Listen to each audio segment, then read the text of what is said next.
ಓಂ ಗುರುಭ್ಯೋ ನಮಃ ನಮಸ್ತೆ ನಮನ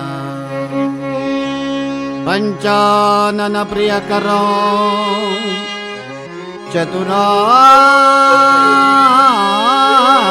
ಸನ್ನುತೋ ಷಡಾನನಗ್ರಜಂ ದೇವೋ ಪ್ರಣಮಾಮಿ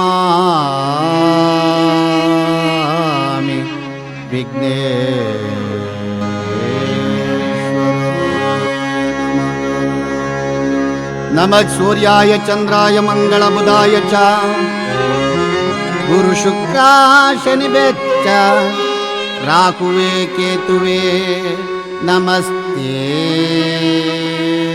ನಮನ ನೀಲಾಂಜನ ಸಮಾಭಾಸಂ ರವಿಪುತ್ರಂ ಯಮಾಗ್ರಜಂ ಛಾಯಾಮಾರ್ತಾಂಡ ಸಂಭೂತಂ ತಂ ನಮಾಮಿ ಶನಿಶ್ಚರಾಯ ನಮಸ್ತೆ ನಮಃ ಶರಣು ಶರಣಯ್ಯ ವಿನಾಯಕ ಶರಣರ ಪೊರೆಯೋ ವಿನಾಯಕ ಶರಣು ಶರಣಯ್ಯ ವಿನಾಯಕ ಮೋದದಿ ನಿನ್ನಯ ಪಾದವ ತೋರೋ ಮೋದದಿ ನಿನ್ನಯ ಪಾದವ ತೋರೋ ಸಾಧು ಬಂದಿದ್ದನೆ ಸುಜನರ ಪೊರೆ ಬನ್ನಿ ಸಾಧು ಬಂದಿದ್ದನೆ ಸುಜನರ ಪೊರೆ ಬನ್ನಿ ಶರಣು ಶರಣಯ್ಯ ವಿನಾಯಕ ಶರಣರ ಪೊರೆಯೋ ವಿನಾಯಕ ಶರಣು ಶರಣಯ್ಯ ವಿನಾಯಕ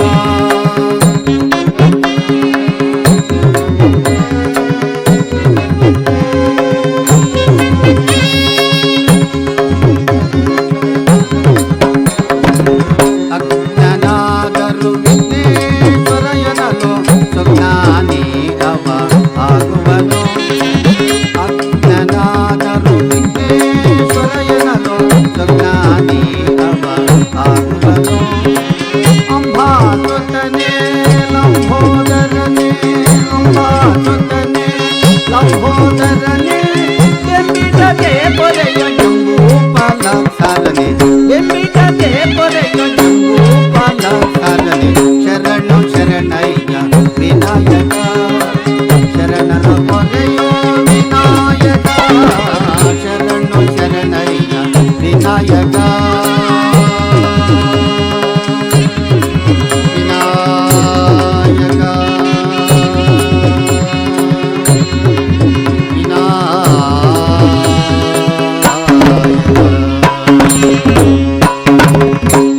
ಕೀರ್ತನಾರಂಭ ಕಾಲದಲ್ಲಿ ಜಗತ್ತಿನ ಜೀವರಾಶಿಯ ಬದುಕು ಭಗವಂತನದ್ದು ಎಂದಿದ್ದಾರೆ ಜ್ಞಾನಿಗಳು.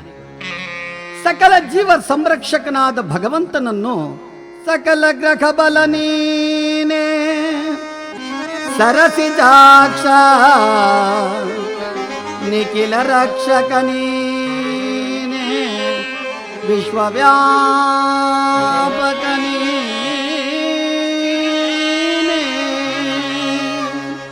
ಎಂಬುದಾಗಿ ಸ್ತುತಿಸಿದ್ದಾರೆ. ಗ್ರಹಗಳ ವಿಚಾರ ಬಂದಾಗ ಶನಿಗ್ರಹವನ್ನು ಬಹಳ ಭಯಭಕ್ತಿಯಿಂದ ಆರಾಧಿಸುತ್ತಾರೆ. ಕಾರಣ, ಈ ಧರೆಯನ್ನಾಳಿದ ಅನೇಕ ರಾಜಾದಿರಾಜರು ಆತನ ಮಹಿಮೆಯನ್ನರಿಯದೆ ಆತನ ಕ್ರೂರ ದೃಷ್ಟಿಗೆ ಒಳಗಾಗಿ ಸಹಿಸಲು ಅಸಾಧ್ಯವಾದ ಕಷ್ಟಗಳನ್ನು ಅನುಭವಿಸಿ ಮತ್ತೆ ಸತ್ಯ ಭಕ್ತಿಯಿಂದ ಆತನನ್ನು ಒಲಿಸಿಕೊಂಡು ಮುಕ್ತಿ ಹೊಂದಿ ಕೀರ್ತಿ ಹೊಂದಿದ್ದಾರೆ.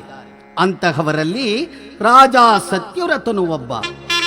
ಆ ಸತ್ಯವ್ರತನಂತೆ ಶನೇಶ್ವರ ಸ್ವಾಮಿಯ ದೃಷ್ಟಿಗೆ ಸಿಲುಕಿ ಅನ್ನ ನೀರಿಲ್ಲದೆ ಉಡಲು ವಸ್ತ್ರವಿಲ್ಲದೆ ಕಡು ಕಷ್ಟಗಳನ್ನು ಅನುಭವಿಸಿ ಕೊನೆಗೆ ಆತನ ದರ್ಶನ ಮಾಡಿ ಕರ್ನಾಟಕ ರಾಜ್ಯದ ತುಮಕೂರು ಜಿಲ್ಲಾ ಕುಣಿಗಲ್ ತಾಲೂಕು ದೊಂಬರಹಟ್ಟಿ ಕ್ಷೇತ್ರದಲ್ಲಿ ನೆಲೆಸುವಂತೆ ಮಾಡಿ ಪೂಜಿಸಿ ನಂಬಿದ ಭಕ್ತ ಕುಲಕೋಟಿಗೆ ಶನೇಶ್ವರ ಸ್ವಾಮಿಯ ರೂಪದಿಂದ ದರ್ಶನ ನೀಡಿ ಪೂಜ್ಯರೆನಿಸಿದ ಶ್ರೀ ಶ್ರೀ ಶ್ರೀ ಗಂಗರಾಜು ಸ್ವಾಮೀಜಿಯವರು ತಮ್ಮೆಲ್ಲರನ್ನು ಆಶೀರ್ವದಿಸಲಿ ಎಂದು ಬೇಡುತ್ತಾ ಯಥಾಪಿತ ತಥಾಸುತ ಎಂಬಂತೆ ಅವರ ಹಾಗೆಯೇ ಅವರ ಸುಪುತ್ರರಾದ ಶ್ರೀ ಶ್ರೀ ಶ್ರೀ ಆನಂದ ಸ್ವಾಮಿಯವರು ಮಾತಾಶೀರ್ವಾದದಿಂದ ನಡೆಸಿಕೊಂಡು ಬರುತ್ತಿರುವ ಆ ಸ್ವಾಮಿಯ ಕೈಂಕರ್ಯದಲ್ಲಿ ಭಾಗಿಗಳಾಗಿ ಪಾವನರಾಗೋಣ ಎಂದು ಹೇಳುತ್ತಾ ಜಂತು ನಾಂ ನರಜನ್ಮ ದುರ್ಲಭಂ ಎಂಬ ದಾಸವಾಣಿಯಂತೆ ಸಕಲ ಜೀವರಾಶಿಗಳಿಗೂ ಶ್ರೇಷ್ಠ ಮಾನವರಾದ ನಾವು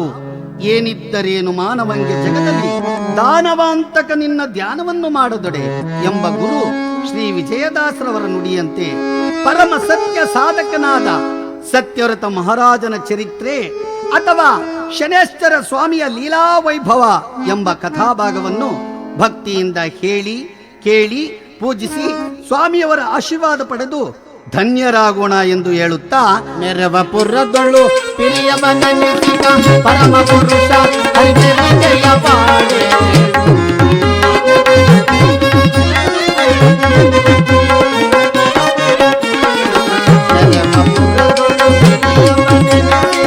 ಪರಮ ಪುರುಷ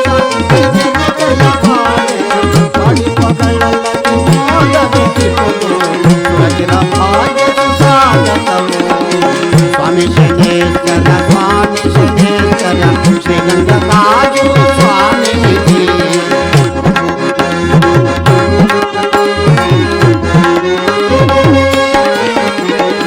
ಸ್ವಾಮಿ ಶನೇಶ್ವರ ಸ್ವಾಮಿ ಶನೇಶ್ವರ ಶ್ರೀಗಂಧರಾಜು ಸ್ವಾಮೀಜಿ ಸ್ವಾಮಿ ಶನೇಶ್ವರ ಸ್ವಾಮಿ ಶನೇಶ್ವರ ಶ್ರೀಗಂಧರಾಜು ಸ್ವಾಮಿ.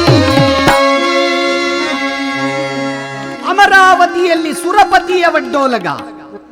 ಆ ಒಡ್ಡೋಲಗದಲ್ಲಿ ಋಷಿ ಮುನಿಗಳು, ದೇವ ಗಂಧರ್ವ ಕಿನ್ನರ ಕಿಂಪುರುಷರು, ಅಷ್ಟದಿಕ್ಪಾಲಕರು, ನವಗ್ರಹಗಳಾದಿ 33 ಕೋಟಿ ದೇವತೆಗಳಿಂದ ಆವೃತವಾಗಿರುವ ಆ ದೇವಸಭೆಯಲ್ಲಿ ರತ್ನಖಚಿತವಾದ ಸಿಂಹಾಸನದ ಮೇಲೆ ಕುಳಿತಿದ್ದಾನೆ ದೇವರಾಜ. ಆ ಸಂದರ್ಭದಲ್ಲಿ ಭೂಲೋಕವನ್ನೆಲ್ಲ ಸಂಚಾರ ಮಾಡಿದಂತ ತ್ರಿಕಾಲಜ್ಞಾನಿ ನಾರದ ಮಹರ್ಷಿಗಳು ಮಾಹಿಸ್ಮತಿ ಎನ್ನುವ ವೀಣೆಯನ್ನ ಹಿಡಿದು ನಾರಾಯಣನ ಸ್ಮರಣೆ ಮಾಡಿಕೊಂಡು ನಾರಾಯಣ ನಾರಾಯಣ ದೇವ ನಿನ್ನ ಧ್ಯಾನ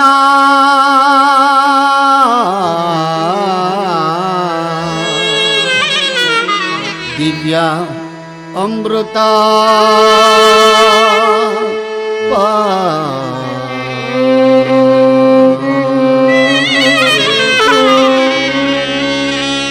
ದೇವ ನಿನ್ನ ಧ್ಯಾನ ದಿವ್ಯಾಮೃತ ಪಾನ ನೀನೇ ಎನ್ನ ಪ್ರಾಣ ರಮ ರಮಣ ನೀನೇ ಎನ್ನ ಪ್ರಾಣ ರಮ ರಮಣ.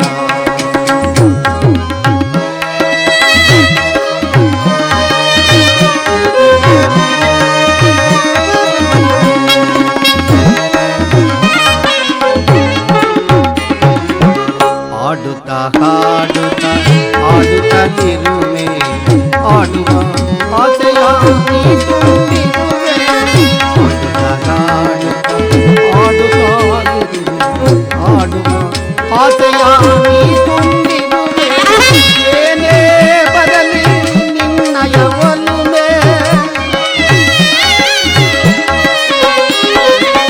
ಏನೇ ಬರಲಿ ನಿನ್ನಯ ಒಲುಮೆ ನಿನ್ನಯ ನಾಮವೇ ಲೋಕ ಕಲ್ಯಾಣ ನಿನ್ನಯ ಜ್ಞಾನವೇ ಲೋಕ ಕಲ್ಯಾಣ ನೀನೇ ಎನ್ನ ಪ್ರಾಣ ರಮ ರಮಣ ನೀನೇ ಎನ್ನ ಪ್ರಾಣ ರಮ ರಮಣ.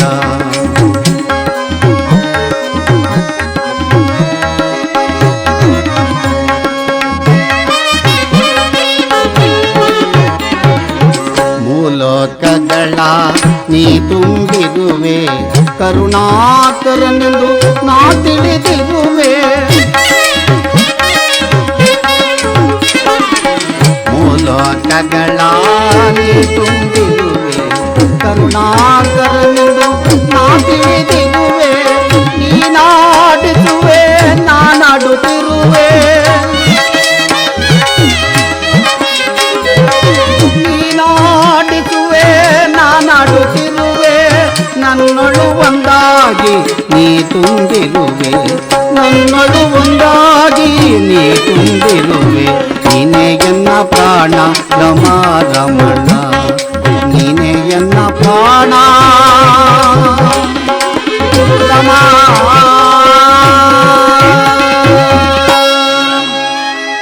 ನಾರಾಯಣ ನಾರಾಯಣ.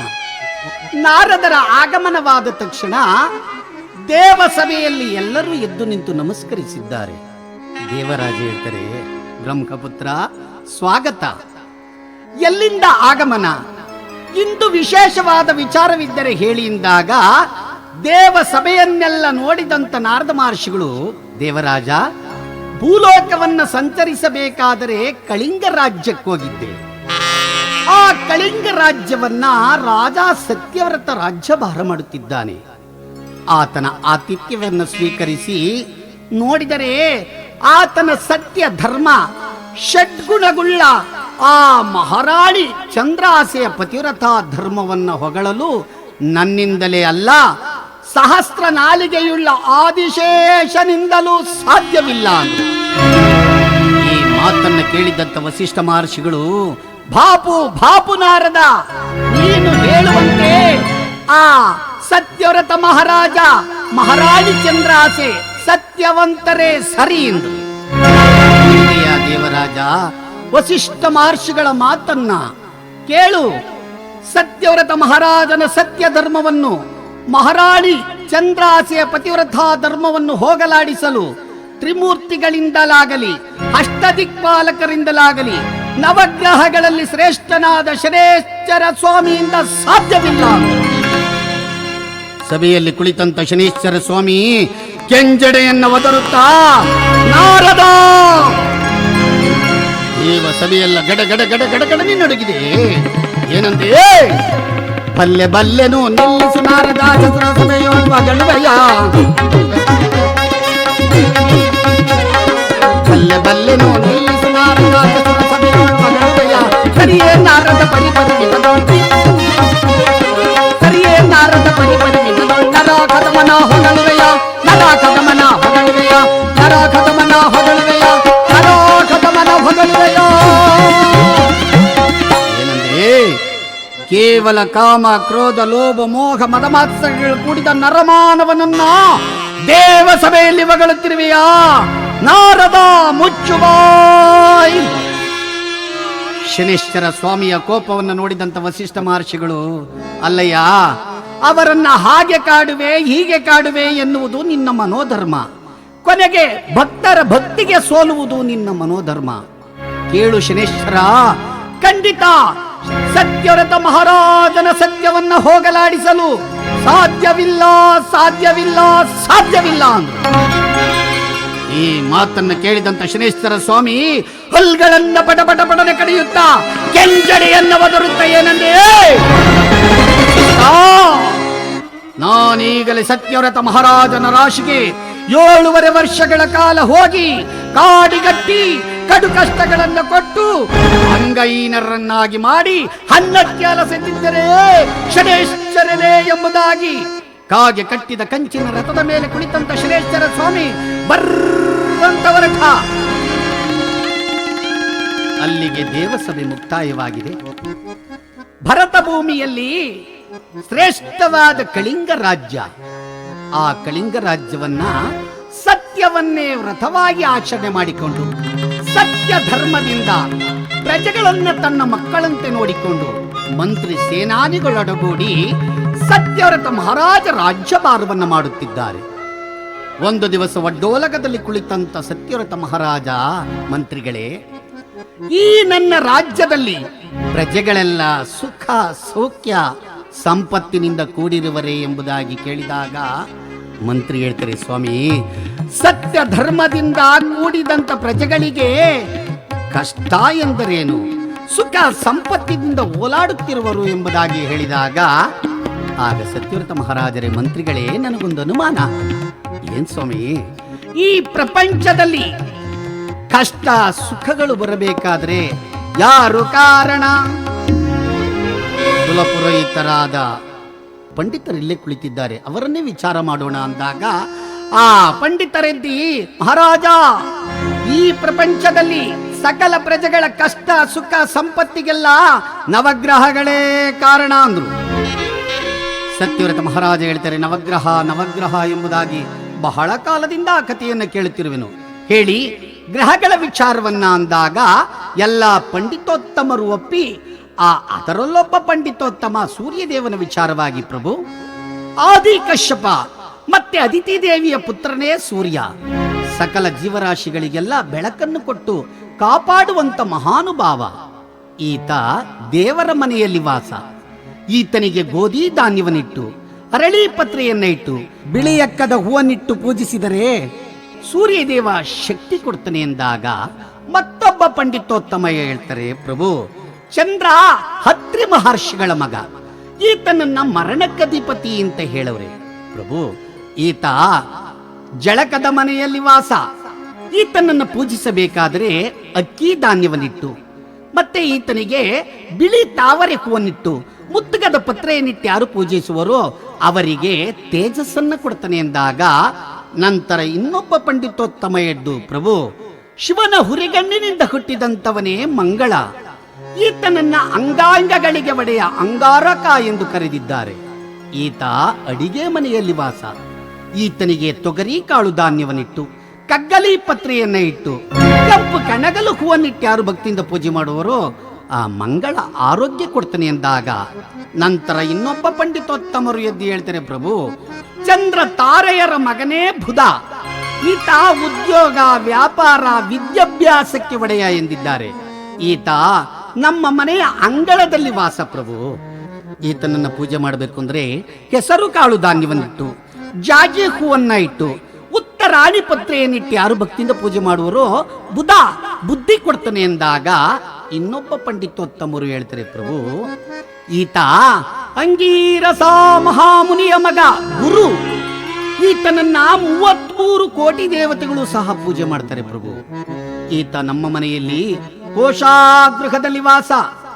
ಈತನನ್ನ ಪೂಜೆ ಮಾಡಬೇಕು ಅಂದ್ರೆ ಕಡಲೆಕಾಳು ಧಾನ್ಯವನ್ನಿಟ್ಟು, ಅರಳಿ ಪತ್ರೆಯನ್ನ ಇಟ್ಟು, ಹಳದಿ ಸೇವಂತಿಗೆ ಹೂವನ್ನಿಟ್ಟು ಯಾರು ಭಕ್ತಿಯಿಂದ ಪೂಜೆ ಮಾಡುವರೋ ಗುರು ಜ್ಞಾನವನ್ನ ಕೊಡ್ತಾನೆ ಎಂದಾಗ ನಂತರ ಇನ್ನೊಬ್ಬ ಪಂಡಿತೋತ್ತಮ ಎದ್ದು, ಪ್ರಭು ಭೃಗು ಮತ್ತೆ ಖ್ಯಾತಿಯ ಮಗನೇ ಶುಕ್ರ, ಈತ 66 ಕೋಟಿ ರಾಕ್ಷಸರಿಗೆ ಗುರು, ಅಲ್ಲದೆ ಶಯನಾಗೃಹದಲ್ಲಿ ವಾಸ.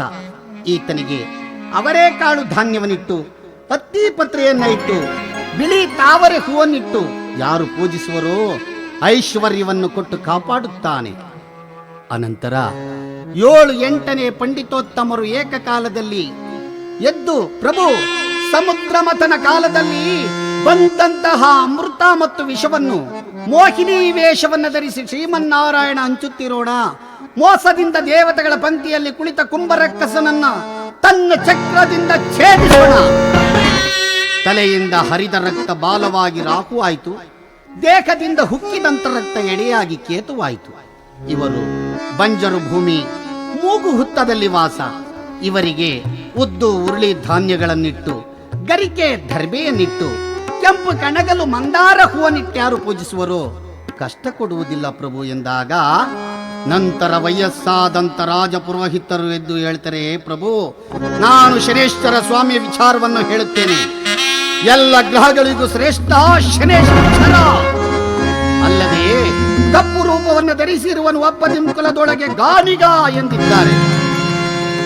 ಅಷ್ಟೇ ಅಲ್ಲ, ಶಾಂತಿಯಿಂದ ಹೊಲಿದಿದ್ದೇ ಆದರೆ ಗೊತ್ತು ಇಲ್ಲದ ಭಾಗ್ಯ ಕೊಡ್ತಾನೆ ಎಂದಾಗ ಆ ವಿಚಾರವನ್ನು ಕೇಳಿದಂತ ಸತ್ಯವ್ರತ ಮಹಾರಾಜರು ಹೇಳ್ತಾರೆ, ಮುಂದಿನ ವಿಚಾರ ಪ್ರಭು, ಹುಟ್ಟಿದ ತಕ್ಷಣ ಮಗುವನ್ನು ನೋಡಲು ಬಂದ ಸೂರ್ಯದೇವನ ಮೇಲೆ ಸ್ವಾಮಿ ದೃಷ್ಟಿ ಹೋದ ತಕ್ಷಣ ಕುಷ್ಠರೋಗ ಬಂದು ಕೀವು ರಕ್ತ ಸುರಿಯಿತು ಪ್ರಭು. ಸಾರಥಿ ಅರುಣನ ಕೈಕಾಲ್ಗಳೆಲ್ಲ ಹೆಳವಾದವು ಪ್ರಭು. ರಥಕ್ಕೆ ಕಟ್ಟಿದ 7 ಕುದುರೆಗಳ ಕಣ್ಗಳೆಲ್ಲ ಹಿಂಗಿ ಹೋದವು. ಈ ಮಾತನ್ನ ಕೇಳಿದಂತ ಸತ್ಯವ್ರತ ಮಹಾರಾಜ ಏನಂದೇ, ಪಂಡಿತ ಪಡೆದನೆ ಅಂತ ಮಗನ, ರವಿಯು ಪಡೆದನೆ ಅಂತ ಮಗನ. ಹುಟ್ಟಿದಾಗಲೇ ತನ್ನ ಮಗನಿಗೆ ಕುಷ್ಠರೋಗವ ಕೊಟ್ಟನೀತನ, ಹುಟ್ಟಿದಾಗಲೇ ತನ್ನ ಮಗನಿಗೆ ಕುಷ್ಠರೋಗವ ಕೊಟ್ಟನೀತನ. ಕೃಷ್ಣನ ಚಂಡಾಲನ ದುರ್ಭಾಗ್ಯ, ಕೃಷ್ಣನ ಚಂಡಾಲನ ದುರ್ಭಾಗ್ಯ ಪಡೆದನೆಂತ ಮಗನ, ರವಿಯು ಪಡೆದನೆಂತ ಮಗನ. ಇಂತಹ ಮಗನನ್ನ ಪಡೆದ ಜನಿಸಿದ ತಕ್ಷಣ ತಂದೆಗೆ ಕಷ್ಟವನ್ನ ಕೊಟ್ಟಂತವನು ಪುತ್ರನಲ್ಲ ಪುತ್ರ, ದೈವನಲ್ಲ ದೈವ. ಆ ನೀಚ ಶನಿಯ ವಿಚಾರವನ್ನ ಹೊಗಳಬೇಡಿ, ಮುಚ್ಚು ಬಾಯಿಂದ. ಈ ಮಾತನ್ನ ಕೇಳಿದಂತ ಪಂಡಿತೋತ್ತಮರು ಹೇಳ್ತಾರೆ, ಪ್ರಭು, ಆಡಿದ ಮಾತು, ಬಿಟ್ಟ ಬಾಣ, ಕಳೆದ ಕಾಲ, ಹೋದ ಶೀಲ ತಿರುಗಿ ಬರಲಾರುವು. ಯೋಚಿಸಿ ಪ್ರಭು ಅಂದಾಗ, ಎಲ ಈ ಪಂಡಿತ, ಆ ಶನೇಶ್ವರ ಸ್ವಾಮಿಯ ವಿಚಾರವನ್ನ ಪುನಃ ಉಚ್ಚರಿಸಬೇಡಿ, ನಿಲ್ಲಿಸಿ ಇಂದ ತಕ್ಷಣ. ಗಗನದೋಳು ಶನೇಶ್ವರ ಸ್ವಾಮಿ ಕಾಗೆ ಕಟ್ಟಿದ ಕಂಚಿನ ರಥದ ಮೇಲೆ ಕುಳಿತು ಹೋಗುತ್ತಿರುವಂತ ಸಂದರ್ಭದಲ್ಲಿ ಸತ್ಯರಥ ಮಹಾರಾಜನಾಡಿದ ಮಾತು ಕೇಳಿಸಿದೆ. ಆ ಕೋಪಗೊಂಡಂತ ಮಹಾನುಭಾವ ಗಗನ ಮಾರ್ಗದಲ್ಲಿ ಬಂದ ಶನಿರಾಜ ಕೇಳಿದ ನೀ ಮಾತಾ. ಗಗನ ಮಾರ್ಗದಲ್ಲಿ ಬರುತ್ತ ಶನಿರಾಜ ಕೇಳಿದ ನೀ ಮಾತಾ. ಗರ್ಭದಲ್ಲಿ ಮೆರವಾರಸನ ಗರ್ಭ ಭಂಗ ಮಾಡಲು ತಾನಾದ ಸರಸರ ಇಳಿಯುತ್ತ ತಲೆಯೊಳಗಾಕ್ಷಣ ಬಂಧನಾಗಬಲು ಬೇಗ, ಬಂಧನಾಗಬಲು ಬೇಗ, ಬಂಧನಾಗಬಲು ಬೇಗ.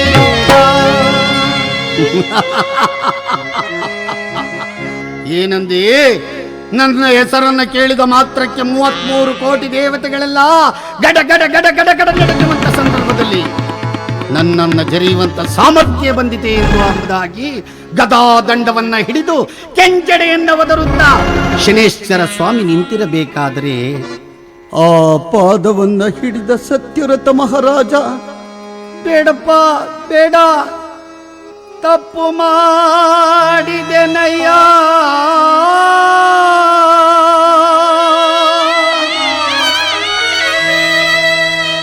ಕಪ್ಪು ರೂಪಿನ ಬಡೆಯ,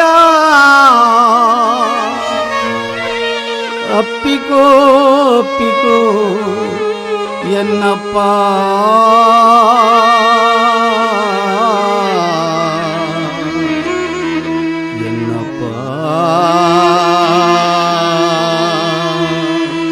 ಎನ್ನಪ್ಪ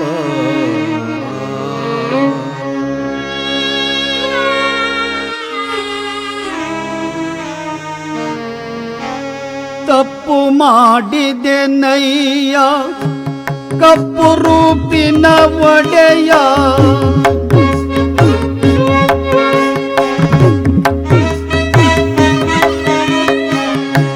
ತಪ್ಪು ಮಾಡಿದೆನಯ್ಯ, ಕಪ್ಪು ರೂಪಿನ ಒಡೆಯ, ಅಪ್ಪಿಕೋ ಅಪ್ಪಿಕೋ ಎನ್ನಪ್ಪ.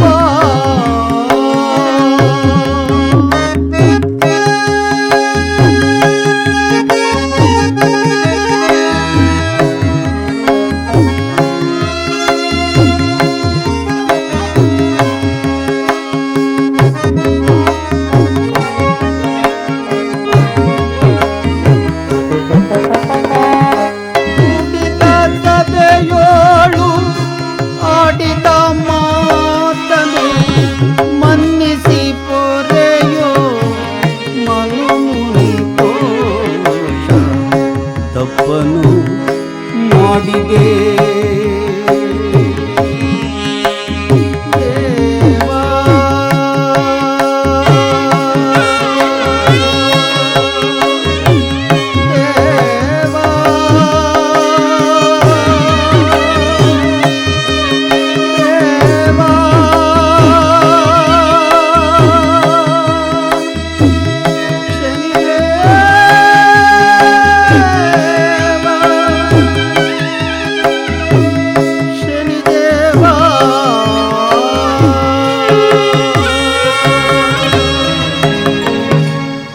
ಸಿಂಹಾಸನದ ಮೇಲೆ ಕುಳಿತು ನ್ಯಾಯವೇಳಬೇಕಾದ ಹರಸು 9ನೇ ಪಂಡಿತೋತ್ತಮರು ಹೇಳಿದರು, ಹುಟ್ಟಿದಾಕ್ಷಣ ತಂದೆಗೆ ಕಷ್ಟವನ್ನ ಕೊಟ್ಟ ಅಂತ.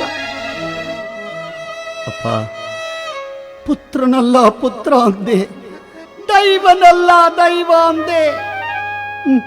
ನಾನು ಆಡಿದ್ದೀನಲ್ಲ, ಆ ಮಾತೇನಾದರೂ ನಿನಗೆ ತಪ್ಪಾದರೆ ಕಂದನೆಂದು ಬರೆಯೋ. ನನ್ನನ್ನ ನಿನ್ನ ಮಗ ಅಂತ ತಿಳ್ಕೊಂತ ಶನಿದೇವರ ಪಾದವನ್ನು ಮುಟ್ಟಲು ಹೋದಾಗ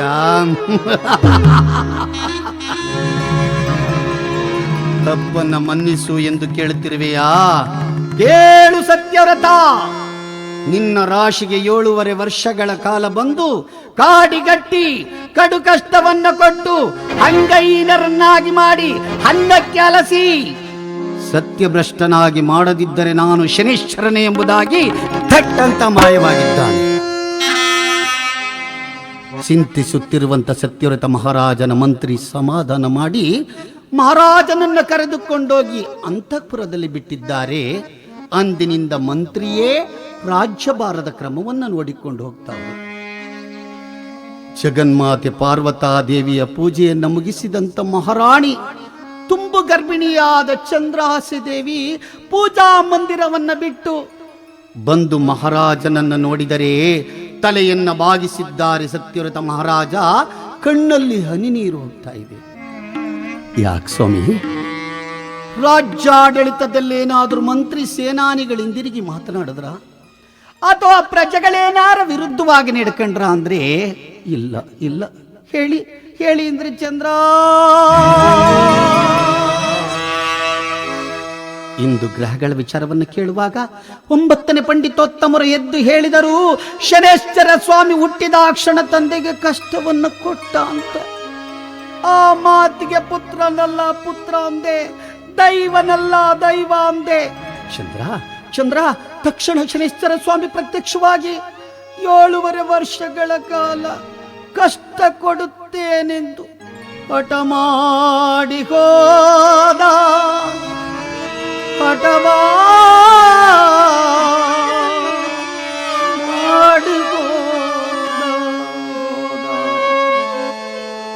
ಶನೇಶ್ವರ ಸ್ವಾಮಿ ಕೊಡುವ ಕಷ್ಟವನ್ನು ನಾನು ಅನುಭವಿಸಕ್ಕಾಯ್ತದ ಅಂದಾಗ ಮಹಾರಾಣಿ ಕಣ್ಣೀರನ್ನು ಒರೆಸಿ ಚಿಂತಿಸಬೇಡಿ, ನಮ್ಮ ಕುಲದೈವ ವಿಷ್ಣು ದೇವರನ್ನ ಪೂಜೆ ಮಾಡೋಣ ಅಂತ ವಿಷ್ಣು ದೇವಾಲಯಕ್ಕೆ ಹೋಗುತ್ತಾ ಇದ್ರೆ ಅರಿತ ಶನೇಶ್ವರ ಸ್ವಾಮಿ ಇವರಿಗಿಂತ ಮೊದಲೇ ವಿಷ್ಣು ದೇವರ ಹೃದಯವನ್ನ ಸೇರಿದ್ದಾರೆ. ಹೋದಂತ ರಾಜರಾಣಿ ಕುಲದೈವನಾದ ಮಹಾವಿಷ್ಣುವನ್ನ ಪೂಜೆ ಮಾಡಿ, ಬಾ ಶನೇಶ್ವರ ಸ್ವಾಮಿ 7.5 ವರ್ಷಗಳ ಕಾಲ ಕಷ್ಟ ಕೊಡ್ತೀನಿ ಅಂತ ಹಠ ಮಾಡಿ ಹೋಗಿದ್ದಾನೆ. ನೀನು ಕುಲದೈವ, ಕಷ್ಟವಹರಿಸೋ ತಂದೆ, ಕಷ್ಟವರಿಸೋ ಅಂದಾಗ ಆ ವಿಷ್ಣು ದೇವರ ಹೃದಯದಲ್ಲಿ ಕುಳಿತಂತ ಶನೇಶ್ವರ ಸ್ವಾಮಿ ಹೇಳ್ತಾರೆ, ಎಲೈ ರಾಜ ದಂಪತಿಗಳೇ, ನಿಮ್ಮ ಕಷ್ಟವನ್ನು ಹರಿಸಲು ಸಾಧ್ಯವಿಲ್ಲ. ಇಂದಿನ ರಾತ್ರಿ ಕಾಡಿಗೆ ಹೊರಡಿ ಕಷ್ಟ ತೀರುವ ತನಕ ಸುಳ್ಳಾಡಬೇಡಿ, ಕಳ್ಳತನ ಮಾಡಬೇಡಿ ಅಂತ ಹೇಳಿದ ಮಹಾನುಭಾವ ತಟ್ಟಂತ ದೃಶ್ಯವಾದ. ಮಾತನಾಡಿದವನು ಮಹಾವಿಷ್ಣುವೆಂದು ತಿಳಿದಂತ ಮಹಾರಾಜ ಹೇಳ್ತಾರೆ, ಚಂದ್ರ ಕುಲದೈವ ಕೈ ಬಿಟ್ಟ,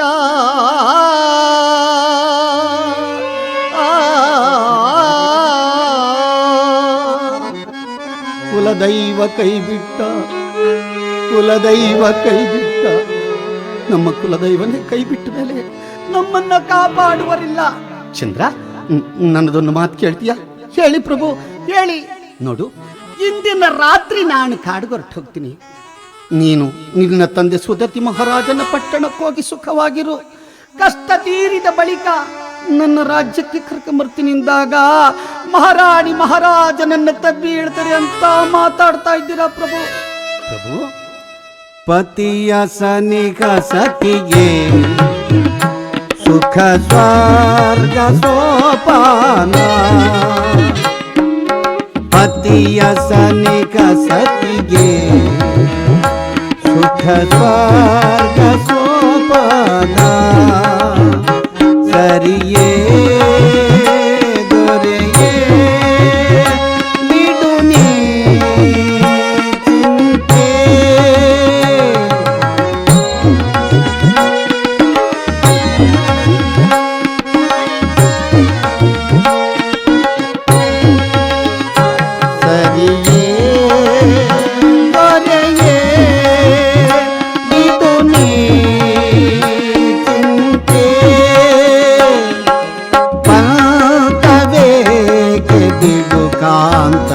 ಕಡು ಪಂತವೇಕೆ ಬಿಡು ಕಾಂತ, ಕರಬೇ ಕಾಂತ ಕಡು ಕೋಪಕ್ಕೆ ಗುರಿಗೈದೆ, ತರಬೇ ಕಾಂತ ದೊರೆಯೇ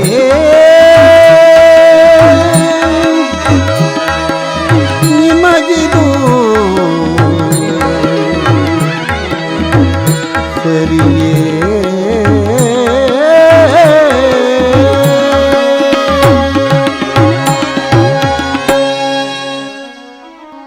ಖಂಡಿತ ನನ್ನ ತಂದೆಯ ಪಟ್ಟಣಕ್ಕೆ ಹೋಗಲಾರೆ. ನಾನು ಸಹ ನಿಮ್ಮ ಸಂಗಡ ಕಾಡಿಗೆ ಬರುವೆನು. ನೀವು ಎಂತಹ ಕಷ್ಟವನ್ನು ಅನುಭವಿಸಿರುವೋ ಅದೇ ಕಷ್ಟವನ್ನು ನಾನು ಅನುಭವಿಸುವೆನು. ಖಂಡಿತ ನಾನು ನಿಮ್ಮ ಜೊತೆಯಲ್ಲಿ ಬರುತ್ತೇನೆ ಅಂತ ಹಠ ಹಿಡಿದಿದ್ದಾಳೆ ಮಹಾರಾಣಿ ಚಂದ್ರಾಸೆ. ಚಂದ್ರ ಚಂದ್ರ, ಕಲ್ಲು ಮುಳ್ಳುಗಳ ಮೇಲೆ ನಡೆಯಲಾರೆ, ಅನ್ನ ನೀರಿಲ್ಲದೆ ಬದುಕಲಾರೆ. ನನ್ನ ಮಾತು ಕೇಳು, ಬೇಡ, ಕಾಡಿಗೆ ಬರಬೇಡ ಅಂದ್ರೆ ಮಹಾರಾಣಿ ಹಠ ಹಿಡಿದಿದ್ದಾಳೆ. ಚಂದ್ರ ಚಂದ್ರ ನೋಡು, ಕಷ್ಟ ಕಾಲಕ್ಕೆ ಬೇಕಾದ ಬಟ್ಟೆಯ ಗಂಟನ್ನು ಕಟ್ಟಿಕೊಂಡು ಸುರಂಗ ಮಾರ್ಗದ ಬಳಿಗೆ ಬರುವಳಾಗು. ಕುದುರೆ ಲಾಯಕ್ಕೋಗಿ ಒಂದು ಕುದುರೆಯನ್ನ ಹಿಡಿದುಕೊಂಡು ಬರುತ್ತೇನೆ. ಇಂದಿನ ರಾತ್ರಿಯೇ ಕಾಡಿಗೆ ಹೋಗೋಣ ಅಂತ ಮಹಾರಾಣಿಗೆ ಹೇಳಿದಂತ ಮಹಾರಾಜ ಕುದುರೆ ಲಾಯದ ಕಡೆ ಹೋಗುತ್ತಿದ್ದರೆ ಆ ಕುದುರೆ ಲಾಯದ ಬಳಿಯಲ್ಲಿ ಶನೇಶ್ವರ ಸ್ವಾಮಿ ನಿಂತು ಬಾ ರಾಜ ಬಾ, ಇದೋ ನೋಡು ನನ್ನ ಮಾಯೆ ಅಂತ ತನ್ನ ಮನಸ್ಸನ್ನೇ ಒಂದು ಕುದುರೆಯನ್ನಾಗಿ ಮಾಡಿ ಆ ಕುದುರೆ ಲಾಯದ ಮುಂಭಾಗದಲ್ಲಿ ಬಿಟ್ಟಿದ್ದಾರೆ. ಓದ ಸತ್ಯವ್ರತ ಮಹಾರಾಜ ಅದೇ ಕುದುರೆಯನ್ನ ಹಿಡಿದ ಸುರಂಗ ಮಾರ್ಗದ ಬಳಿಗೆ ಬಂದಾಗ ತುಂಬು ಗರ್ಭಿಣಿಯಾದ ಮಹಾರಾಣಿ ಚಂದ್ರಾಸೆ ಬಟ್ಟೆಯ ಗಂಟನ್ನ ತೆಗೆದುಕೊಂಡು ಸುರಂಗ ಮಾರ್ಗದ ಬಳಿಗೆ ಬಂದು ನಡೆಯಲಿ ಹೋಗೋಣ. ಮಹಾರಾಜ ಒಂದು ಕೈಯಲ್ಲಿ ಮಹಾರಾಣಿಯನ್ನ ಹಿಡಿದ, ಒಂದು ಕೈಯಲ್ಲಿ ಕುದುರೆಯನ್ನ ಹಿಡಿದು ಸುರಂಗ ಮಾರ್ಗದಲ್ಲಿ ಬರುತ್ತಿದ್ದಾನೆ. ಆ ಸುರಂಗ ಮಾರ್ಗದ ಮೇಲ್ಭಾಗಕ್ಕೆ ಬಂದು ಅರಮನೆಯ ಮೇಲ್ಭಾಗದಲ್ಲಿ ನೋಡಿದರೆ ನಂದಾದೀವಿಗೆ ತಾನು ತಾನಾಗೆ ತಣ್ಣಗಾಗುತ್ತಿದೆ. ಅಮ್ಮ ಅಮ್ಮ, ಹೇ ರಾಜಲಕ್ಷ್ಮಿ, ಹೇ ರಾಜಲಕ್ಷ್ಮಿ, ಸತ್ಯವನ್ನು ಪಾಲಿಸಲು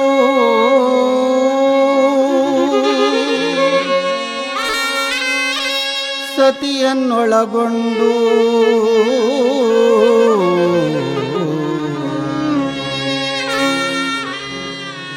ಕದ್ದ ಕಳ್ಳನಂತೆ ಹೋಗುವೆ ನಮ್ಮ ರಾಜಲಕ್ಷ್ಮಿ.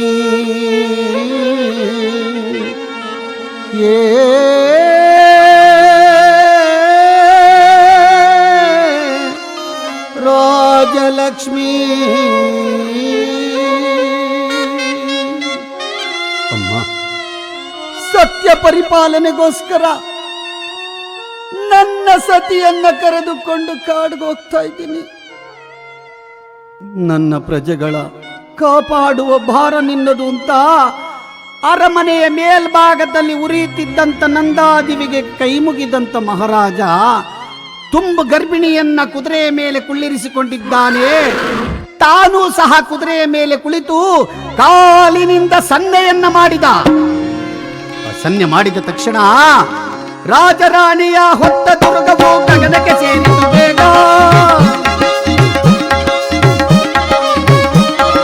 ರಾಜರಾಣಿಯ ಹೊತ್ತ ದುರ್ಗವು ಗಗನಕ್ಕೆ ಸೇರಿತು ಬೇಗ. ಸರ್ವೆಂಬುವ ಶಬ್ದ ಮಾಡಿ ಘೋರ ಕಾನನ ಸೇರಿತು ಬೇಗ. ಸರ್ವೆಂಬುವ ಶಬ್ದ ಮಾಡಿ ಘೋರ ಕಾನನ ಸೇರಿತು ಬೇಗ. ಓಂ ನಮಃ ಶಿವಾಯ, ಓಂ ನಮಃ ಶಿವಾಯ, ಓಂ ನಮಃ ಶಿವಾಯ. ರಾಜರಾಣಿಯರನ್ನ ಹೊತ್ತ ತುರುಗವು ಒಂದು ಘೋರ ಅರಣ್ಯದಲ್ಲಿ ಇಳಿಸಿದೆ. ನಿಶರಾತ್ರಿ, ಗಾಢವಾದ ಕತ್ತಲು, ಮುಂದೆ ಹೋಗಲು ಸಾಧ್ಯವಿಲ್ಲ. ಬಟ್ಟೆಯ ಗಂಟನ್ನ ತಲೆದಿಂಬನ್ನಾಗಿ ಮಾಡಿ ಮಹಾರಾಣಿ ಮಲಗಿದ್ದಾಳೆ. ಆ ಕುದುರೆಯನ್ನ ಒಂದು ಮರಕ್ಕೆ ಬಂಧಿಸಿದ್ದಾರೆ. ಮಹಾರಾಜನು ಸಹ ಬಂಡೆಯನ್ನ ಹೊರಗೆ ಮಲಗಿದರೆ ತಲೆಯ ಭಾಗದಲ್ಲಿ ನಿಂತ ಶನೇಶ್ವರ ಸ್ವಾಮಿ ನಿನ್ನೆ ರಾತ್ರಿ ಅರಮನೆಯ ಸುಪ್ಪತ್ತಿಗೆಯ ಮೇಲೆ ಮಲಗಿಸಿದ್ದೆ, ಇಂದು ಘೋರ ಅರಣ್ಯದಲ್ಲಿ ಮಲಗಿಸಿದ್ದೇನೆ. ಇದೋ ನೋಡು ನನ್ನ ಮಾಯೆ ಅಂತ ಹಸ್ತ ತೋರಿದ ತಕ್ಷಣ ಕುದುರೆಯನ್ನ ಮಾಯ ಮಾಡಿದ್ದಾನೆ ಶನೇಶ್ವರ ಸ್ವಾಮಿ. ಬಟ್ಟೆಯ ಗಂಟನ್ನು ಸಹ ಮಾಯ ಮಾಡಿದ್ದಾನೆ. ಕೆಂಜಡೆಯನ್ನ ಹೊತ್ತಂತ ಮಹಾನುಭಾವ ಕಪ್ಪು ರೂಪಿನಿಂದ ಹೋಗಿ ಮಹಾರಾಣಿಯ ಕನಸಿನಲ್ಲಿ ಕೆನ್ನೆಗೆ ಹೊಡೆದಂತ ಕನಸನ್ನು ಬೀಳಿಸಿದ್ದಾನೆ. ಚಿಟ್ಟೆಂಬುದಾಗಿ ಚೀರುತ್ತ ಮಹಾರಾಣಿ ಪ್ರಭು ಕನಸಾಯಿತು. ಏನು ಕನಸು? ಹೌದು, ಎಂತಹ ಕನಸು? ಸ್ವಾಮಿ, ಯಾರೋ ಕೆಂಜಡೆಯುಳ್ಳ ಪುರುಷ ಬಂದ, ಕಪ್ಪು ರೂಪು ಬಂದಂತ ಮಹಾನುಭಾವ ಕೆನ್ನೆಗೆ ಹೊಡೆದಂತ ಕನಸಾಯಿತು.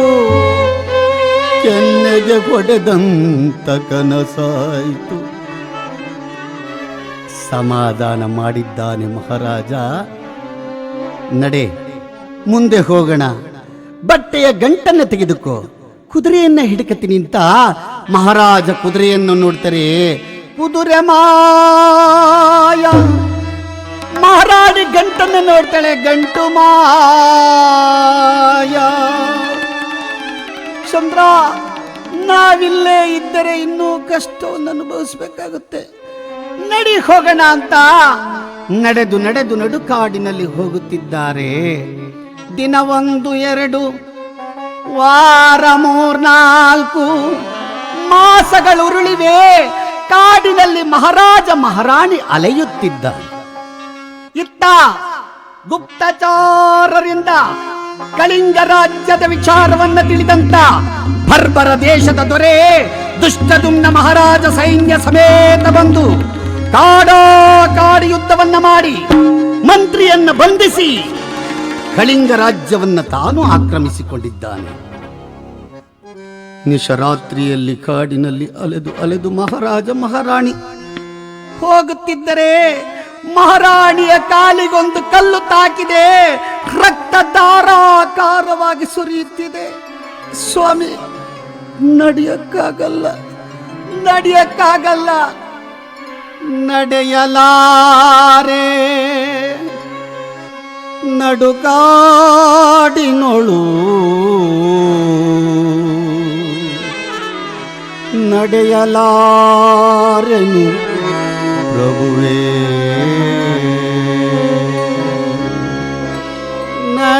ನಡೆಯಲಾರೆ ನಡುಕಾಡಿನೊಳು ನಡೆಯಲಾರೇನು ಪ್ರಭುವೇ. ಪ್ರಭುವೇ, ನಡೆಯಲಾರೇನು ಪ್ರಭುವೇ.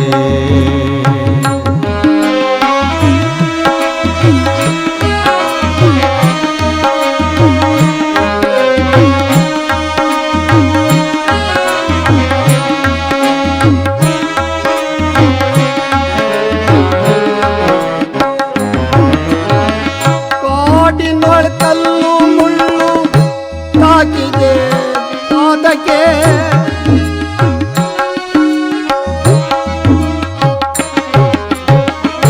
ಕಾಡಿನೊಳ ಕಲ್ಲು ಮುಳ್ಳು ತಾಕಿದೆ ಪಾದಕ್ಕೆ. ಸುರಿಯುವುದು ನೆತ್ತರು ನೋಡುಗ, ಸುರಿಯುವುದು ನೆತ್ತರು ನೋಡುಗ. ನಡೆಯಲಾರೆ ನಡುಕಾಡಿನೊಳು ನಡೆಯಲಾರೆನು ಪ್ರಭುವೇ. ಪ್ರಭುವೇ,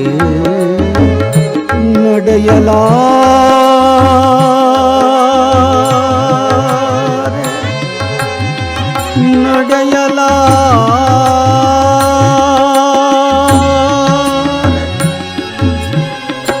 ಪ್ರಭು, ಮುಂದಕ್ಕೊಂದು ಹೆಜ್ಜೆ ಇಡಲಾಗುತ್ತಿಲ್ಲ. ಕಾಲಿನಲ್ಲಿ ರಕ್ತ ಸೋರುತ್ತಿದೆ, ಗಂಟಲು ಹೊಡಗುತ್ತಿದೆ. ದಾಗ ದಾಗ ನೀರು ನೀರು. ಮಹಾರಾಣಿ, ಕಾಡಿಗೆ ಬರಬೇಡ, ಕಲ್ಲು ಮುಳ್ಳುಗಳನ್ನು ತುಳಿಯಲಾರೆ. ಅನ್ನ ನೀರಿಲ್ಲದೆ ಬದುಕಲಾರೆ ಎಂದೆ. ಹಠ ಮಾಡಿ ಬಂದು ನಡುಕಾಡಿನಲ್ಲಿ ನೀರು ನೀರು ಅಂದ್ರೆ ನಾನೆಲ್ಲಿ ತರುವುದು? ಮಹಾರಾಜ ನೋಡಿದ. ತನ್ನ ಹಸ್ತದ ಬೆರಳಿನಲ್ಲಿ ವಜ್ರದ ಕಲ್ಲಿನ ಉಂಗುರ ಇದೆ. ಆ ವಜ್ರದ ಕಲ್ಲಿನ ಬೆಳಕು ಕಾಡನ್ನೆಲ್ಲ ಪ್ರಕಾಶಮಾನ ಮಾಡ್ತಾ ಇದೆ. ಚಂದ್ರ, ಈ ವಜ್ರದ ಕಲ್ಲಿನ ಬೆಳಕಿನ ಸಹಾಯದಿಂದ ಎಲ್ಲಿಯಾದರೂ ಹೋಗಿ ಜಲವನ್ನು ತರುವೆ. ಈ ಮರದ ಬುಡದಲ್ಲೇ ಕುಳಿತಿರುವಂತ ಹೆಂಡತಿಯನ್ನ ಸಮಾಧಾನ ಮಾಡಿ ಮಹಾರಾಜ ಹೋಗುತ್ತಿದ್ದರೆ ಖಗನದೋಳ್ ಶನೇಶ್ವರ ಸ್ವಾಮಿ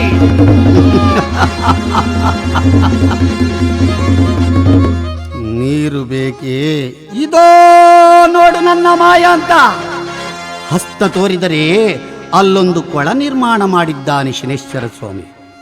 ಕೊಳದಲ್ಲಿ ನೀರು ಜಲ ಜಲ ಜಲ ಜಲ ನುಗ್ತಾ ಇದೆ. ನೀರು ಸಿಕ್ತು. ನೀರನ್ನು ತೆಗೆದುಕೊಂಡು ಹೋಗೋಣ ಅಂತ ಬೆರಳಿನಲ್ಲಿದ್ದ ಉಂಗುರವನ್ನು ಬಿಚ್ಚಿ ಕಲ್ಲಿನ ಸೋಪಾನದ ಮೇಲೆ ಮಡಗಿ ಒಂದೊಂದು ಮೆಟ್ಟಿಲನ್ನು ಹಿಡಿದು ತಾವರೆ ಎಲೆಯಿಂದ ದೊಪ್ಪೆಯನ್ನಾಗಿ ಮಾಡಿ ನೀರನ್ನ ಮಗೆದು ಮೇಲ್ಭಾಗಕ್ಕೆ ನೋಡಿದರೆ ಬಾವಿಯ ಕಂಠದಲ್ಲಿ ಘೋರವಾದ ಸರ್ಪ ಎಡಬಿಚ್ಚಿ ಬರುತ್ತಿದೆ. ಬಂದಂತ ಸರ್ಪ ಉಂಗುರವನ್ನ ಕಚ್ಚಿಕೊಂಡು ಮಾಯವಾಗಿ ಹೋಗಿದೆ. ಚಂದ್ರ ಚಂದ್ರ ಚಂದ್ರ ಅಪ್ಪ, ಹೇ ಶನೇಶ್ವರ, ಹೇ ಶನೇಶ್ವರ, ಭಗವಂತನೇ ಅಗೆಯಾದರೆ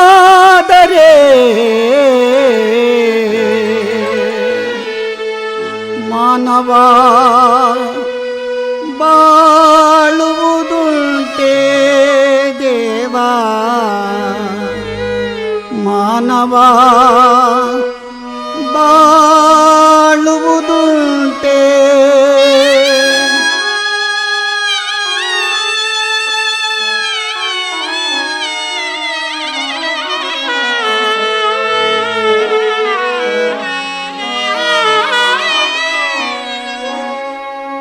ಭಗವಂತನೇ ಹಾಗೆಯಾದರೆ ಮಾನವ ಬಾಳುವುದು ದೇವಾ, ಮಾನವ ಬಾಳುವುದು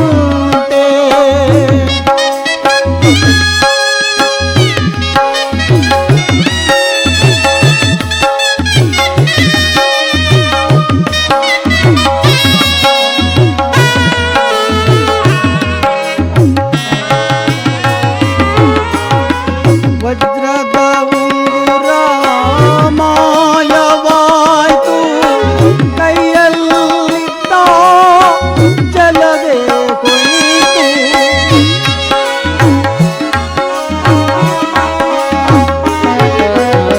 ವಜ್ರದ ಉಂಗುರ ಮಾಯವಾಯ್ತು, ಕೈಯಲ್ಲಿದ್ದ ಜಲವೇ ಹೋಯಿತು. ಏನಿದು ಮಾಯೆ ನಾನೊಂದರಿಯೇ,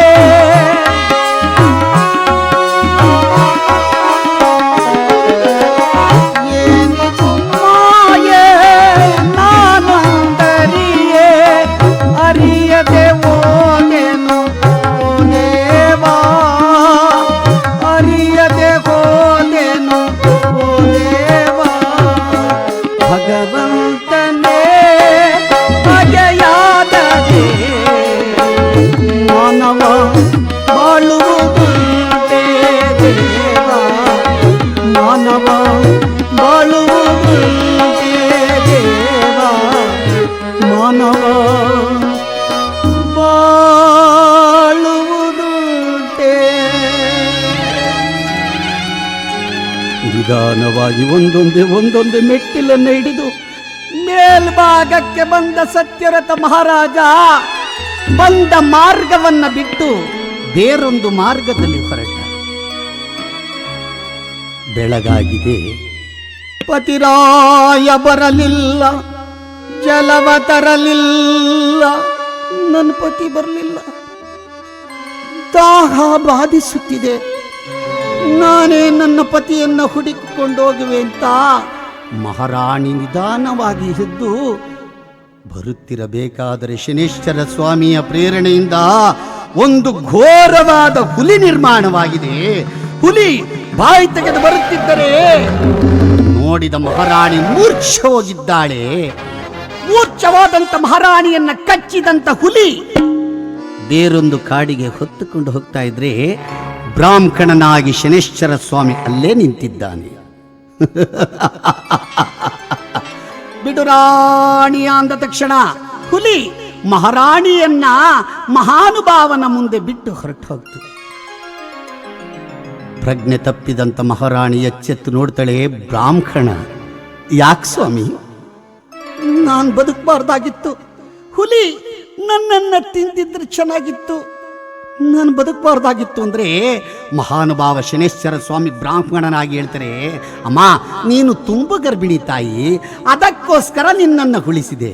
ಅಮ್ಮ ನಿನ್ನ ಪ್ರಾಣವನ್ನ ಉಳಿಸಿದೀನಲ್ಲ, ಏನಾದ್ರೂ ದಾನ ಕೊಡಮ್ಮ, ದಾನ ಕೊಡು ಅಂದ್ರೆ ಮಹಾರಾಣಿ ಯೋಚನೆ ಮಾಡ್ತಾಳೆ, ನನ್ನ ಹತ್ರ ದಾನ ಏನಿದೆ, ಪರದೇಶಿ ಹತ್ರ ದಾನ ಏನಿದೆ ಅಂದಾಗ ಮಹಾನುಭಾವ ನೋಡಿದ.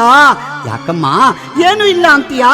ಇದೋ ನಿನ್ನ ಮೂಗಿನಲ್ಲಿರುವ ಮೂಗುತಿ ಎಷ್ಟು ಚೆನ್ನಾಗಿದೆ ನೋಡು, ಅದನ್ನೇ ಕಳಿಸಿಕೊಡು ಅಂದಾಗ ಮರೆತಿದ್ದೆ, ಕೊಡುತ್ತೇನೆ ಅಂತ ಮೂಗುತಿಯನ್ನ ಬಿಚ್ಚಿದಂತ ಮಹಾರಾಣಿ ಪ್ರಾಣವನ್ನುಳಿಸಿದ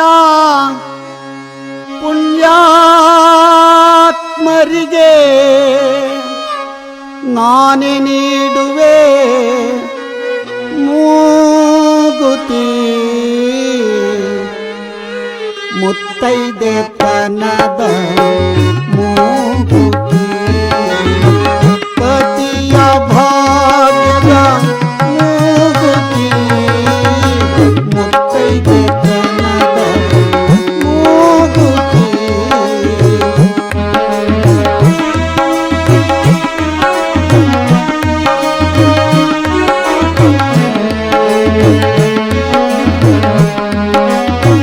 ತವರು ಮನೆಯ ಮುತ್ತಿನ ಮೂಗುತಿ,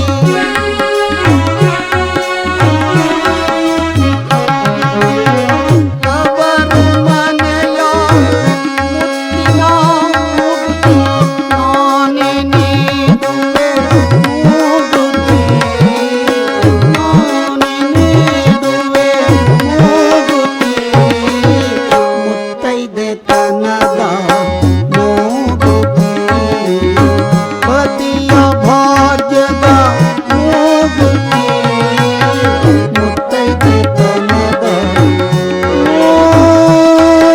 ಮೂಗುತಿ.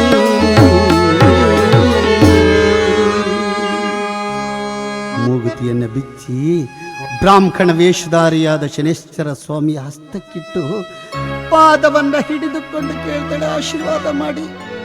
ಏನಂತನಮ್ಮ?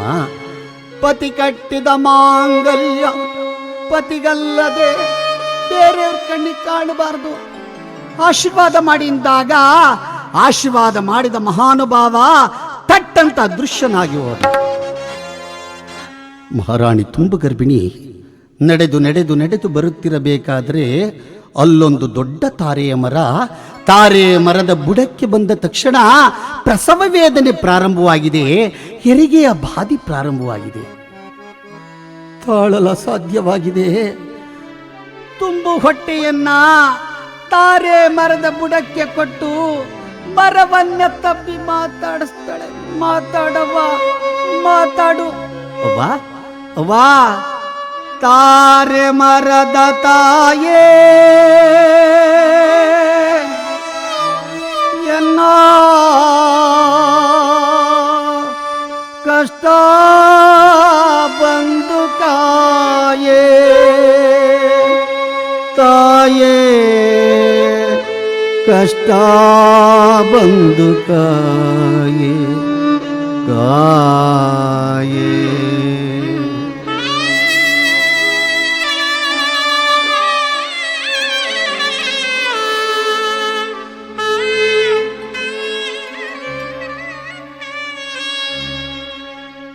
ತಾರೆ ಮರದ ತಾಯೇ ಎನ್ನ ಕಷ್ಟ ಬಂದು ಕಾಯೇ ಆರೆ ಮರದ ತಾಯೇ ಎನ್ನ ಕಷ್ಟ ಬಂದು ಕಾಯೇ ತಾಳಲಾರೆ ನಮ್ಮ ಉದರ ಬಾಧೆಯನ ತಾಳಲಾರೆ ನಮ್ಮ ಉದರ ಬಾಧೆಯನ ಅವ್ವ ಮಾತನಾಡೆ ಅವ್ವ ಮಾತನಾಡೆ ಅವ್ವ ಮಾತನಾಡೆ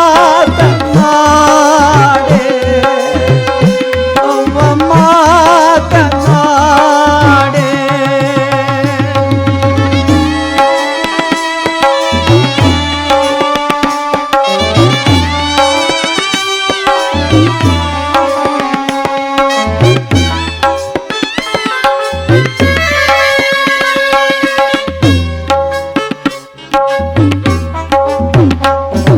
ಬಲದ ಬೇರೆ ಅಕ್ಕ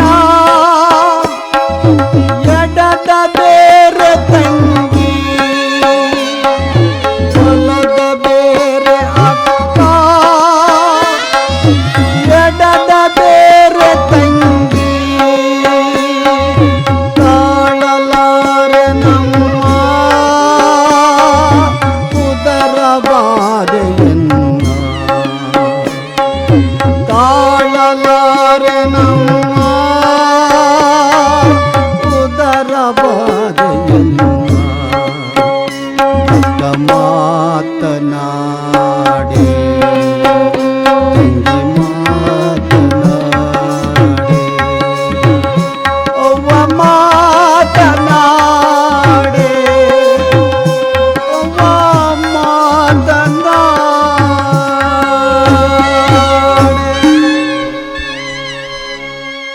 ನೀನೇ ಕಣವ್ವ ನೀನೇ ಅಕ್ಕ ನೀನೇ ತಂಗಿ ಕಾಪಾಡು ಕಾಪಾಡು ಕಾಪಾಡು ಭಗವಂತನ ದಯದಿಂದ ತಾರೆ ಮರದ ಬುಡದಲ್ಲಿ ಮಹಾರಾಣಿಯ ಗರ್ಭದಲ್ಲಿ ಗಂಡು ಮಗು ಜನನವಾಗಿದೆ.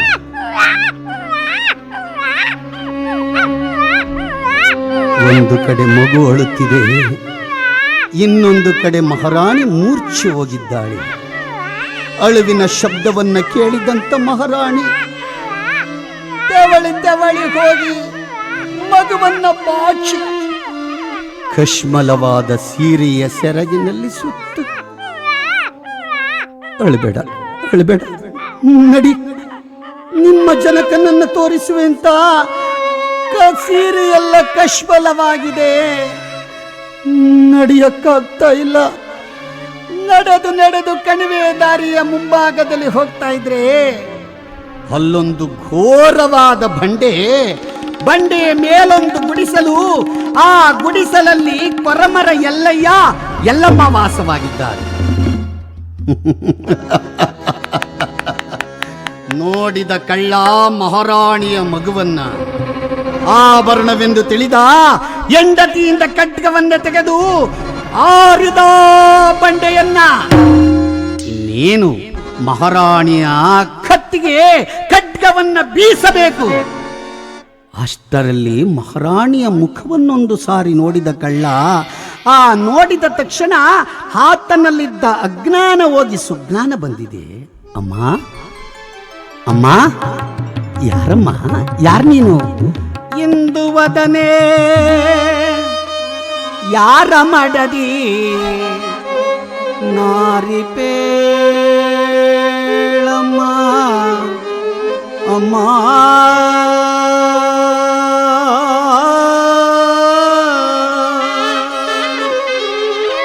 ಯಾರಮ್ಮ?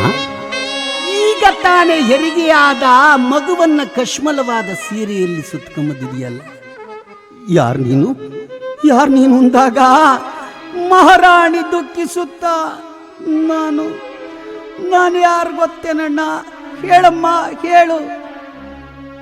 ಪಾಪಿಯಾದೆನೋ ಪರದೇಸಿಯಾದೆನೋ ನಡುಕಾಡಿನೋಳು ಅಲೆದು ಅಲೆದು ಕಡು ಪಾಪಿ ನಾನಾದೆನು ಪಾಪಿಯಾದೆನೋ ಪರದೇಸಿಯಾದೆನೋ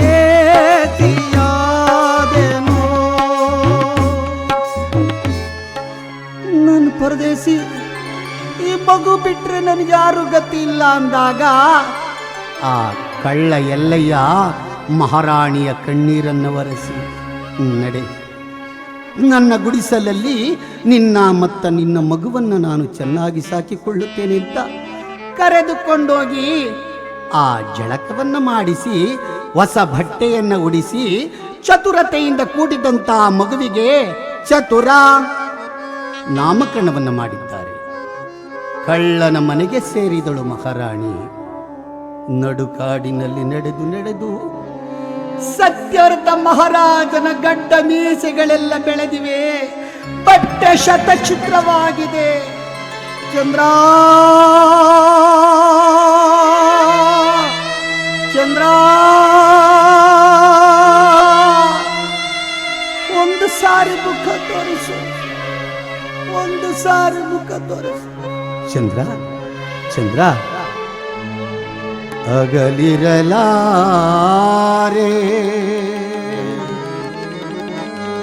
ನಿನ್ನನು ಅಗಲಿ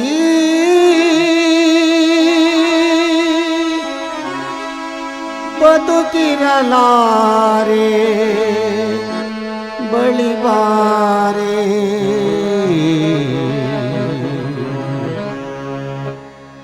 ಮಹಾರಾಣಿಯನ್ನ ನೆನೆದು ನೆನೆದು ಮಹಾರಾಜ ತಾರೆ ಮರದ ಬುಡಕ್ಕೆ ಬಂದ ತಕ್ಷಣ ಆಗ ತಾನೇ ಮಹಾರಾಣಿ ಮಗುವನ್ನು ಎತ್ತಿಕೊಂಡೋಗಿದ್ದಾಳೆ. ಅಲ್ಲಿ ಬಿದ್ದಿರುವ ರಕ್ತ ಮಾಂಸದ ತುಣುಕುಗಳಿಗೆಲ್ಲ 10 ಕಾಗೆಗಳು ಬಿದ್ದು ತಿನ್ನುತ್ತಿವೆ. ಮಹಾರಾಜ ನಿಂತು ಯೋಚನೆ ಮಾಡ್ತಾರೆ, ನನ್ನ ರಾಣಿಯನ್ನ ನಾನಿಲ್ಲೇ ಬಿಟ್ಟು ಹೋಗಿದ್ದು, ಯಾವುದೋ ಕ್ರೂರವಾದ ಮೃಗ ತಿಂದು ಹೊರಟೋಗಿದೆ. ಚಂದ್ರ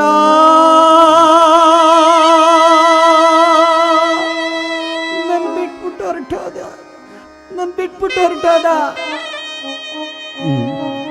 ನಾ ಕಟ್ಟಿದ ಮಾಂಗಲ್ಯವೇನಾದರೂ ಸಿಕ್ಕಿದರೆ ಆ ಮಾಂಗಲ್ಯವನ್ನ ಮಾರಿ ಜೀವನ ಸಾಗಿಸೋಣ ಅಂತ ಮಹಾನುಭಾವ ಮಹಾರಾಜ ಮಂಡಿಯೂರಿ ಕುಳಿತು ಆ ಕಶ್ಮಲವನ್ನೆಲ್ಲ ಕಿವುಚುತ್ತಿದ್ದರೆ ಮಾಂಗಲ್ಯ ಸಿಗಲಿಲ್ಲ. ಅಪ್ಪ ಹೇ ಶನಿಶ್ಚರ, ಪರದೇಸಿ ಕಟ್ಟಿದ ಮಾಂಗಲ್ಯ ಪರದೇಸಿ ಹಸ್ತಕ್ಕೆ ಸಿಗದಾಯ್ತೆ. ಈ ರಕ್ತ ಮಾಂಸದ ತುಣುಕುಗಳನ್ನು ತೆಗೆದುಕೊಂಡೋಗಿ ಗಂಗಾ ನದಿಗೆ ತರ್ಪಣವಾಗಿ ಬಿಟ್ಟು ಹೆಂಡತಿ ಆತ್ಮಕ್ಕೆ ಶಾಂತಿ ಕೊಡೋಣ ಅಂತ ಆ ಕಶ್ಮಲವನ್ನೆಲ್ಲ ಬಾಚಿದಂತ ಮಹಾರಾಜ ತೆಗೆದುಕೊಂಡು ಹೋಗಿ ಗಂಗಾ ನದಿಗೆ ತರ್ಪಣವಾಗಿ ಬಿಟ್ಟು ಮಡದಿ ಸತ್ತಿದ್ದಾಳೆ ಎಂದು ಆತ್ಮಕ್ಕೆ ಶಾಂತಿ ಕೊಟ್ಟಿದ್ದಾನೆ. ನಡೆದು ನಡೆದು ನಡೆದು ಬರುತ್ತಿದ್ದರೆ ಘೋರವಾದ ಸ್ಮಶಾನ. ಆ ಸ್ಮಶಾನದ ಬಾಗಿಲಲ್ಲಿ ನಿಂತರೆ ಕೆಲವರು ಹೆಣಗಳನ್ನು ಹೊತ್ಕೊಂಡ್ಬರ್ತಾವ್ರೆ, ಕೆಲವರು ಹೆಣಗಳನ್ನ ಹೂತು 4 ಮೂಲೆಗೂ 4 ಇಡಿಯನ್ನ ಮಾಡಿಬಿಟ್ಟು ಹೋಗ್ತಾವ್ರೆ, ಕೆಲವರು ಹೆಣಗಳಿಗೆ ಅಗ್ನಿಯನ್ನ ಸ್ಪರ್ಶ ಮಾಡಿ ಹೋಗ್ತಾವ್ರೆ. ಆ ಕೂಳಿನ ಅನ್ನಕ್ಕೆ 10 ಕಾಗೆಗಳೆಲ್ಲ ಹೊಡೆಬರ್ತಾ ಇದ್ರೆ ಮಹಾರಾಜ ಓಡಿ ಬಂದು 10 ಕಾಗೆಗಳನ್ನೆಲ್ಲ ಓಡಿಸಿ, ಇವತ್ತು ನಿಂದಲ್ಲ ಕಣಪ್ಪ ಅನ್ನ, ನನ್ನದು ಅಂತ ಆ ಕೂಳಿನ ಅನ್ನವನ್ನ ಮುಟ್ಟಲು ಹೋದಾಗ ಆತ್ಮ ಹೇಳುತ್ತೆ, ಮುಟ್ಟಬೇಡ.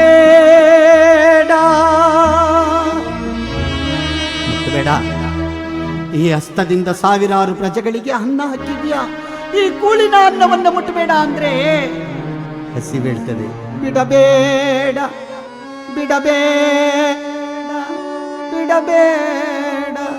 ಬಿಡಬೇಡ, ಎಷ್ಟು ದಿವಸ ಆಗಿದೆ ನನಗೆ ಅನ್ನ ಕೊಟ್ಟು, ಇದನ್ನು ಬಿಡಬೇಡ, ತಿಂದುಬಿಡು ಅಂತಾಗ ಆತ್ಮಕ್ಕೆ ಬೆಲೆ ಕೊಡಲಿಲ್ಲ ಮಹಾರಾಜ, ಹಸಿವಿಗೆ ಬೆಲೆ ಕೊಟ್ಟ, ಕೂಳಿನ ಅನ್ನವನ್ನು ತಿಂದ.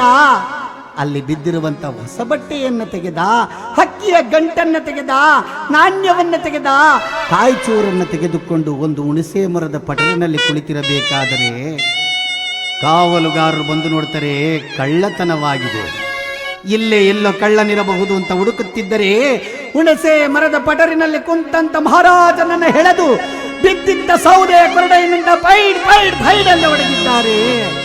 ಮೈಯಲ್ಲೆಲ್ಲ ರಕ್ತಧಾರಾಕಾರವಾಗಿ ಸುರಿಯುತ್ತಿದೆ. ಅಪ್ಪ ಅಪ್ಪ ಒಡೆಯಬೇಡಿರೋ ಅಪ್ಪ,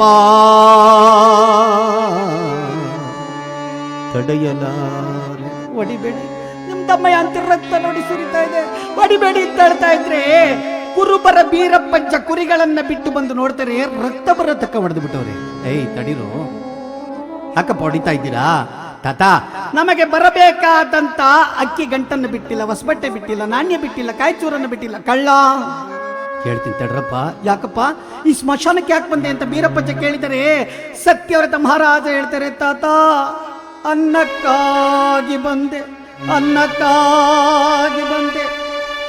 ಅಲ್ಲಯ್ಯ, ಇದು ಹದ್ದಕ್ಕಾಗೆ ನಾಯಿನರಿ ತಿನ್ನೋ ಅನ್ನ ನೀನ್ ತಿನ್ಬೋದೇನಪ್ಪ? ಇದು ತೆಗೆದುಕೋ ಜೋಳಿಗೆಯನ್ನ, ಈ ಕಂಬಳಿಯನ್ನ ಕೊಡ್ತೀನಿ, ಜೋಳಿಗೆಯನ್ನ ತೆಗೆದು ಸೌರಾಷ್ಟ್ರ ನಗರದಲ್ಲೆಲ್ಲ ಭಿಕ್ಷಾಟನೆ ಮಾಡು, ಬಂದಂತ ಹಣದಲ್ಲಿ ಜೀವನ ಸಾಗಿಸು. ಈ ಕಂಬಳಿಯನ್ನ ಹೊದ್ದು ದೇವಸ್ಥಾನದ ಜಗಲಿಯ ಮೇಲೆ ಮಲಗು, ಯಾರ ಮನೆ ಮುಂದೆಲೂ ಮಲಗಬೇಡ ಅಂತ ಬುದ್ಧಿವಾದವನ್ನ ಹೇಳಿದಂತ ಬೀರಪ್ಪಜ್ಜ ಭಿಕ್ಷಾಟನೆಗೆ ಕಳುಹಿಸಿದ್ದಾನೆ. ಸೌರಾಷ್ಟ್ರ ನಗರದಲ್ಲೆಲ್ಲ ಭಿಕ್ಷಾಟನೆ ಮಾಡಿ ಮಹಾರಾಜ ಜೀವನವನ್ನು ಸಾಗಿಸ್ತಾವ್ರೆ. ಕಳ್ಳನ ಮನೆಯಲ್ಲಿದ್ದಂಥ ಮಹಾರಾಣಿ ಚಂದ್ರಾಸೆ ಹೇಳ್ತಾರಣ್ಣ, ಇಲ್ಲಿಯ ತನಕ ನಿನ್ನ ಮನೆಯಲ್ಲಿ ತಿಂದಂತ ಅನ್ನ ಋಣವಾಗಿದೆ ಅಣ್ಣ, ನನ್ನನ್ನ ಯಾರಿಗಾದರೂ ಮಾರಿ ಬಂದಂತ ಹಣದಲ್ಲಿ ಋಣವನ್ನ ತೀರಿಸಿಕೊಂಡಾಗ. ಮಹಾನುಭಾವ ಕಳ್ಳ ಹೇಳ್ತಾನೆ ಅಂತ ಮಾತಾಡ್ತಾ ಇದ್ದೀಯಮ್ಮ. ಮುಖ ನೋಡಿದ ತಕ್ಷಣ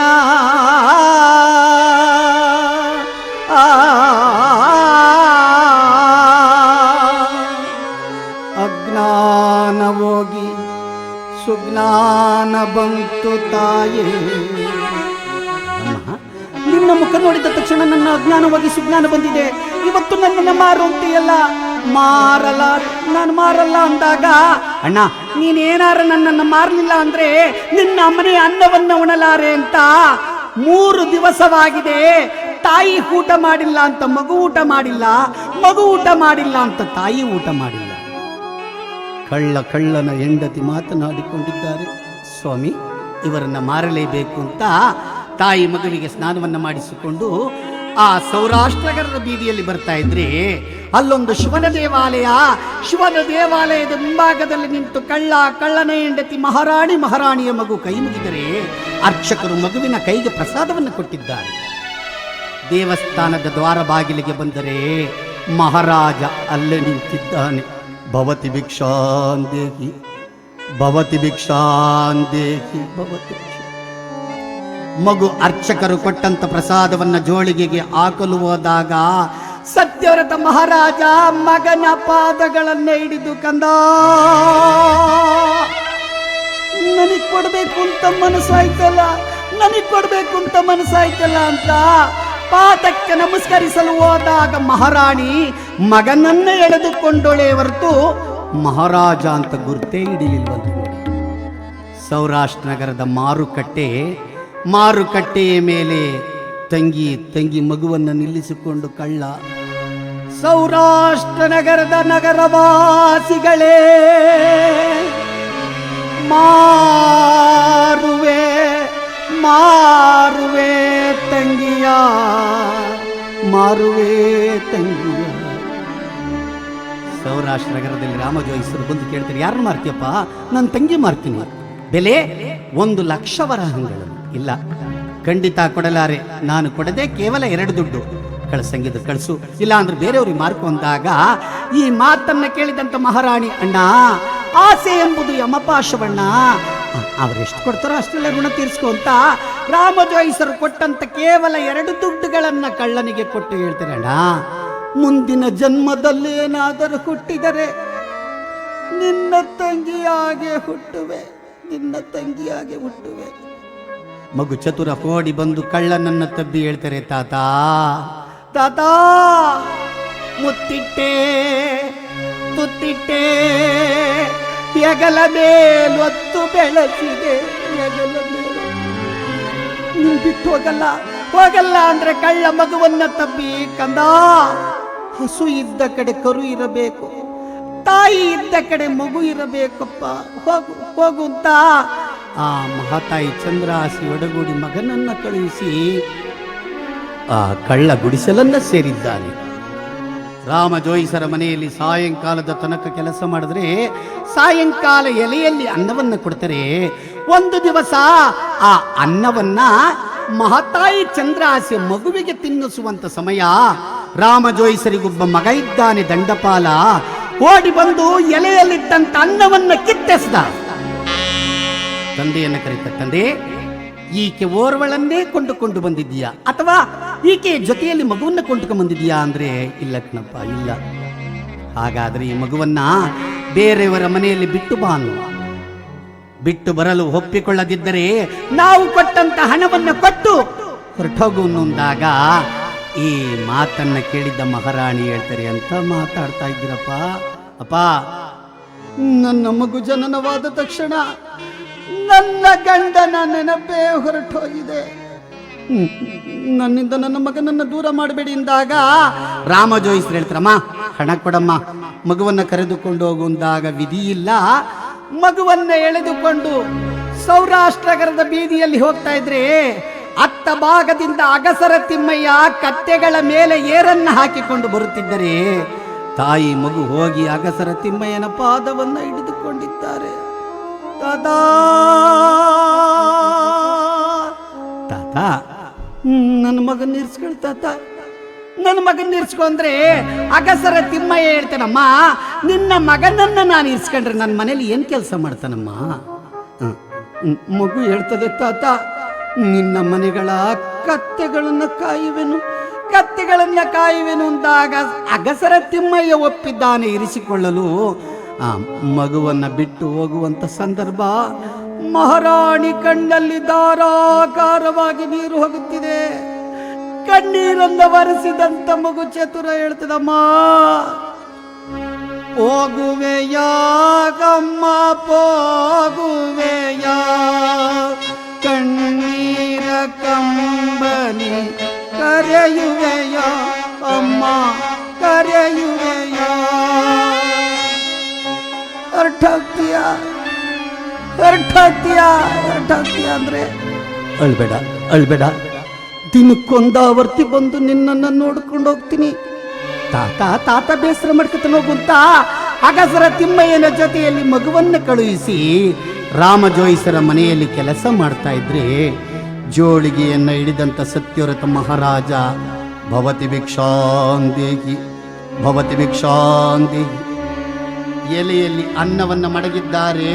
ಮಹಾರಾಣಿ ಅದೇ ಅನ್ನವನ್ನ ತೆಗೆದು ಜೋಳಿಗೆಗೆ ಹಾಕಲು ಹೋದಾಗ ಆ ರಾಮ ಜೋಯಿಸರ ಮಗ ಬಂದು ಜೋಳಿಗೆಯನ್ನ ಕಿತ್ತೆಸದ. ಏಯ್, ನಮ್ಮ ದಾಸಿ ಹತ್ರ ಅನ್ನ ಇಸ್ಕೊಂಡು ತಿಂತಾ ಇದೆಯಲ್ಲ, ನೀನು ನಾಚಿಕಾಗಲ್ವಾ? ಎಲ್ಲೂ ಕೆಲಸ ಮಾಡಕ್ಕಾಗಲ್ವಾ ಅಂದ್ರೆ ಮಹಾರಾಜ ಸತ್ಯವ್ರತ ಹೇಳ್ತಾರೆ, ನನ್ನನ್ನು ಇರಿಸ್ಕೊಳ್ಳೋರೇ ಇಲ್ಲ. ರಾಮ ಜೋಯಿಸರು ಹೇಳ್ತಾರೆ, ನಮ್ಮ ತೋಟ ಕಾಯ್ತೀಯಾ? ಹೌದು ಅಂದಾಗ ರಾಮ ಜೋಯಿಸರ ಮಗ ಹೇಳ್ತಾನಪ್ಪ, ಈತ ನಮ್ಮ ತೋಟದಲ್ಲಿ ಕಳ್ಳತನ ಮಾಡಿದರೆ. ಅದಕ್ಕೆ ಸತ್ಯವ್ರತ ಮಹಾರಾಜ ಹೇಳ್ತಾರೆ, ಕಳ್ಳರು ಸಿಕ್ಕರೆ ಕಳ್ಳರ ಹಸ್ತಗಳನ್ನು ಕತ್ತರಿಸಿಕೊಡುವೆನು. ಕಳ್ಳರೇನಾರು ಸಿಕ್ಕದಿದ್ದ ಪಕ್ಷದಲ್ಲಿ ನನ್ನ ಹಸ್ತಗಳನ್ನೇ ಕತ್ತರಿಸಿಕೊಡುವೆನು ಅಂತ ಕರಾರನ್ನ ಬರೆದು ಸಹಿಯನ್ನ ಮಾಡಿ ಆ ರಾಮ ಜೋಯಿಸರಿಗೆ ಕೊಟ್ಟಾಗ ಸತ್ಯವ್ರತ ಮಹಾರಾಜನನ್ನು ಕರೆದುಕೊಂಡೋಗಿ ತೋಟಕ್ಕೆ ಬಿಟ್ಟಿದ್ದಾರೆ. ಒಂದು ದಿವಸ ತೋಟದ ಪಕ್ಕದಲ್ಲಿ ಅಗಸರ ತಿಮ್ಮಯ್ಯನ ಕತ್ತೆಗಳನ್ನ ಕಾಯುತ್ತಾ ಮಗು ಚತುರ ಕುಳಿತಿದ್ದರೆ ಷಡೇಶ್ವರ ಸ್ವಾಮಿ ಬ್ರಾಹ್ಮಣನಾಗಿ ಗಡ ಗಡ ಗಡ ಗಡ ಗಡ ನಡಿಗೆ ಬಂದು, ಕಂದ ನನಗೆ ನೀರ್ ಬೇಕಣಪ್ಪ, ಬಾಯಾರಿಕೆ ಆಗೈತೆ, ನೀರ್ ತೋರಿಸುಂದಾಗ ಆ ಮಗು ಶನೇಶ್ವರ ಸ್ವಾಮಿ ಅಂತ ಗೊತ್ತಿಲ್ಲ, ತಂದೆ ಕಾವಲಿದ್ದಂತ ರಾಮ ಜೋಯಿಸರ ತೋಟಕ್ಕೆ ಕರೆದುಕೊಂಡು ಕುಡಿರಿ ಸ್ವಾಮಿ ನೀರನ್ನ ಕುಡಿಯಿರಿ ಎಂದಾಗ ಶನೇಶ್ವರ ಸ್ವಾಮಿ ನೀರನ್ನ ಕುಡಿಯುವಂತೆ ನಟನೆ ಮಾಡಿದ್ದಾನೆ. ಮೇಲ್ಭಾಗಕ್ಕೆ ಬಂದು ನೋಡಿದರೆ ಅಲ್ಲೊಂದು ಚುಪ್ಪು ಬಾಳೆಹಣ್ಣಾಗಿದೆ ಕಂದ, ಆ ಬಾಳೆಹಣ್ಣು ಕಿತ್ಬಿಡಪ್ಪ, ನಿನ್ಗರ್ಧ ಆಗುತ್ತೆ ನನಗರ್ಧ ಆಗುತ್ತೆ ಎಂದಾಗ ಮಗು ಹೇಳ್ತದೆ, ಎಂತ ಮಾತಾಡ್ತಾ ಇದ್ದೀರಾ ದೊಡ್ಡವರು, ಕಳ್ತನ ಮಾಡಬೇಡ ಸುಳ್ಳಾಡಬೇಡ ಅಂತ ಹೇಳಬೇಕು, ಕಳ್ತನ ಮಾಡು ಅಂತ ಹೇಳ್ತಾ ಇದ್ದೀರಲ್ಲ, ಇದು ಸಾಧ್ಯವಿಲ್ಲ ಅಂತ ಅಗಸರ ತಿಮ್ಮಯ್ಯ ಒದಿಯಲಿಕ್ಕೆ ಒಂದು ಕಂಬಳಿಯನ್ನ ಕೊಟ್ಟಿದ್ರು. ಆ ಕಂಬಳಿಯನ್ನ ಮರೆತು ಮಗು ತಾನು ಹೊರಟೋಯ್ತು ನೋಡಿ. ಆ ಮಗು ಹೋದ ತಕ್ಷಣ ತಟ್ಟಂತ ಪ್ರತ್ಯಕ್ಷನಾದ ಶರೇಶ್ವರ ಸ್ವಾಮಿ, ಸತ್ಯವಂತನ ಮಗ ಸತ್ಯವನ್ನೇ ಬಿಡದಲ್ಲೇ ಹೋಗ್ತಾ ಇದ್ಯಾ, ಪರೀಕ್ಷೆ ಮಾಡೇ ಬಿಡ್ತೀನಿ ಅಂತ ತಾನೇ ಒಂದು ಚುಪ್ಪು ಬಾಳೆಹಣ್ಣನ್ನು ಕಿತ್ತು ಆ ಕಂಬಳಿಯಲ್ಲಿ ಹೊರಟ. ಸತ್ಯವ್ರತ ಮಹಾರಾಜ ತೋಟವನ್ನ ಕಾಯುತ್ತಾ ಬಂದರೆ ಅಲ್ಲೊಂದು ಚುಪ್ಪು ಬಾಳೆಹಣ್ಣಿಲ್ಲ. ತೋಟದ ಪಕ್ಕಕ್ಕೆ ಬಂದರೆ ಮಗು ಕುಳಿತಿದೆ, ಕಂದ ನಮ್ಮ ತೋಟಕ್ಕೆ ಯಾರಾದ್ರೂ ಬಂದಿದ್ರನಪ್ಪ? ಮಗು ಹೇಳ್ತಿದೆ, ಸತ್ಯವನ್ನೇ ಹೇಳ್ತಾ ಇದೆ, ಬಂದಿದ್ರು, ಯಾರೋ ತಾತ ಬಂದಿದ್ದ, ನೀರನ್ನ ತೋರಿಸು ಅಂದ. ನೀರನ್ನು ತೋರಿಸ್ದೆ, ಆನಂತರ ಹೇಳ್ತಾನೆ, ಕುಡಿದ ಮೇಲೆ ಅಲ್ಲೊಂದು ಚುಪ್ಪು ಬಾಳೆಹಣ್ಣಾಗಿತ್ತು, ಕೀಳು ಅಂದ. ಕಿತ್ತೇನಪ್ಪ? ಇಲ್ಲ ನಾನು ಕೇಳಲಿಲ್ಲ ಅಂದಾಗೆ, ಬಾ ತೋರಿಸು ಅಂತ ಉಪಾಯದಿಂದ ತೋಟಕ್ಕೆ ಒಳಕ್ಕೆ ಕರೆದುಕೊಂಡು ಹೋದಾಗ ಮಗು ತೋರಿಸ್ತದೆ, ಇದೇ ಬಾಳೆಗೊನೆ, ಇದೇ ಒಂದು ಚುಪ್ಪು ಬಾಳೆಹಣ್ಣು ಅಂದಾಗ ಅಲ್ಲೊಂದು ಚುಪ್ಪು ಬಾಳೆಹಣ್ಣಿಲ್ಲ. ಸತ್ಯವ್ರತ ಮಹಾರಾಜ ಕಂಬಳಿಯನ್ನು ನೋಡಿ, ಕಂದ ಈ ಕಂಬಳಿ ಯಾರ್ದಪ್ಪ? ನನ್ನದೇ, ನಮ್ಮ ತಾತ ಒದಿಯಲ್ಲಿ ಕೊಟ್ಟಿದ್ದ, ಮರ್ತೊರಟೋಗಿದೆ, ಕತ್ತುಗಳು ಹೊರಟೋಗ್ತವೆ ಅಂತ ಕಂಬಳಿಗೆ ಕೈ ಹಾಕಿ ಮೇಲೆ ಕಿತ್ತಿದರೆ ಒಂದು ಚುಪ್ಪು ಬಾಳೆಹಣ್ಣು ಕೆಳಗೆ ಬಿತ್ತು. ಬಾಳೆಹಣ್ಣು ನೋಡಿದಂತ ಸತ್ಯವ್ರತ ಮಹಾರಾಜ ಸಿಟ್ಟಿಗೆ, ಚಿಕ್ಕ ವಯಸ್ಸಿನಲ್ಲಿ ಕಳ್ತನ ಮಾಡೋದು ಬೇರೆ ಕಲ್ತಿದ್ಯಾ, ಸುಳ್ಳಾಡೋದು ಬೇರೆ ಕಲ್ತಿದ್ಯಾ, ತಡಿಗೆ ಕೊಟ್ಟ ಅಗ್ನಿಯಂತೆ ನಿನ್ನ ಕೈಗಳನ್ನ ಕತ್ತರಿಸ್ತೀನಿ ಅಂತ ದರನೆ ಎಳೆದುಕೊಂಡೋಗಿ ಮುಳ್ಳು ಮುದುಕದ ಬೇರಿನ ಮೇಲೆ ಹಸ್ತಗಳನ್ನಿಡಿದಿದ್ದಾನೆ. ಸತ್ಯವ್ರತ ಮಹಾರಾಜ ಹರಿತವಾದ ಖಡ್ಗವನ್ನಿಟ್ಟಿದ್ದಾನೆ.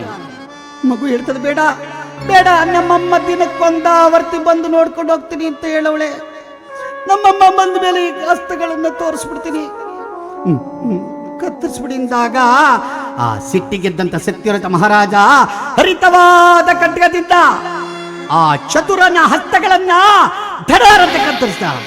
ಅಮ್ಮ ಅಮ್ಮ ಅಮ್ಮ ಅಮ್ಮ ಅಮ್ಮ ಅಮ್ಮ. ಮಗು ರಕ್ತದಲ್ಲಿ ಒದ್ದಾಡಿ ಮೂರ್ಛೆ ಹೋಗಿದೆ. ಕತ್ತೆಗಳು ಅಗಸರ ತಿಮ್ಮಯ್ಯನ ಮನೆಗೆ ಬಂದಾಗ ಅಗಸರ ತಿಮ್ಮಯ್ಯ ಹೋಗಿ ರಾಮಜೋಯಿಸರ ಮನೆಯಲ್ಲಿದ್ದಂತ ಕಶ್ಮಲೆ ಚಂದ್ರ ಆಸೆಗೆ ಹೇಳ್ತಾರಮ್ಮ, ಎಂತ ಕಳ್ಳ ಹುಡುಗನನ್ನ ಇಳಿಸ್ಬಿಟ್ಟಮ್ಮ, ಹೋಗು. ರಾಮಜೋಯಿಸರ ತೋಟದ ಕಡೆಯಿಂದ ಕತ್ತೆಗಳು ಬಂದು ಹುಡುಕು ಅಂದಾಗ ಮಹಾರಾಣಿ ಮಗ ಬಾರಲಿಲ್ಲ ಎಂದು ಅಳುತ್ತ ದಡ ಹೋಗ್ತಾ ಇದ್ರೆ ಕಡಿದ ಅಸ್ತಗಳನ್ನ ಮಹಾರಾಜ ನೋಡ್ತಾರೆ. ರಾಜರೇಖೆ ಇದೆ, ಯಾರೋ ರಾಜಕುಮಾರನ ಹಸ್ತಗಳನ್ನ ಕತ್ತರಿಸಿದಿನೆಲ್ಲ ನೋಡ್ತಾ ಇದ್ರೆ ಮಹಾರಾಣಿ, ಕಂದ ಯಾರಮ್ಮ? ಯಾರು? ನನ್ನ ಮಗ ಕತ್ತೆಗಳನ್ನ ಕಾಯಕ್ ಬಂದಿದ್ದ. ಅಮ್ಮ, ಕತ್ತೆಗಳನ್ನ ಕಾಯಕ್ಲು ಬಂದ ಮಗ ನಿನ್ನ ಮಗನೇನಮ್ಮ? ಹೌದು. ನೋಡ್ದೆ ಅಮ್ಮ, ನೋಡ್ದೆ. ಎಲ್ಲಿ? ತೋರಿಸಿ ಅಂದ್ರೆ ಆ ಜೋಳಿಗೆಯಲ್ಲಿದ್ದಂತ ಹಸ್ತಗಳನ್ನ ತೋರಿಸಿ ಹೇಳ್ತಾರಮ್ಮ, ಅಮ್ಮ ಚಂಡಾಲ ಕೃತ್ಯವನ್ನು ಮಾಡಿದೆ, ವಿಧಿವಸದಿ ನಿನ್ನಯ ಮಗನ ಕರಗಳ ಕಡಿದೆ.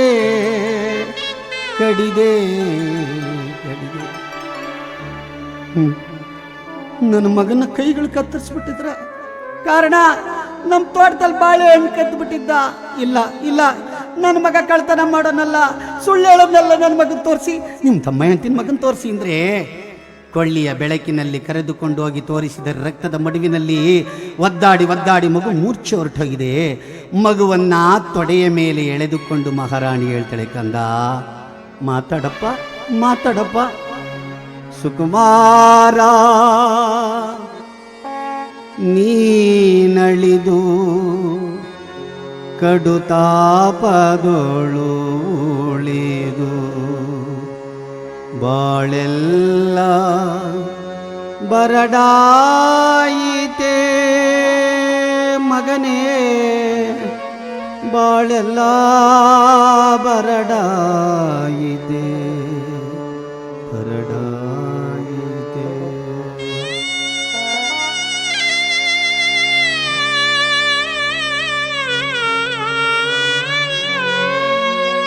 ಸುಕುಮಾರ ನೀನಳಿದು ಕಡುತಾಪಗಳು ಉಳಿದು ಬಾಳೆಲ್ಲ ಬರಡಾಯಿತೆ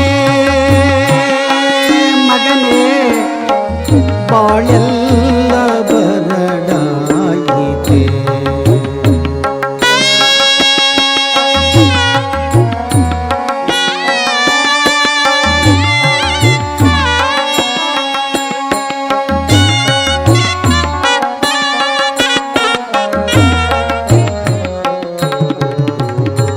ಕರಗಾಳ ಕಡಿವಾಗ ಅಮ್ಮ ಗಮ್ಮ ಎಂದು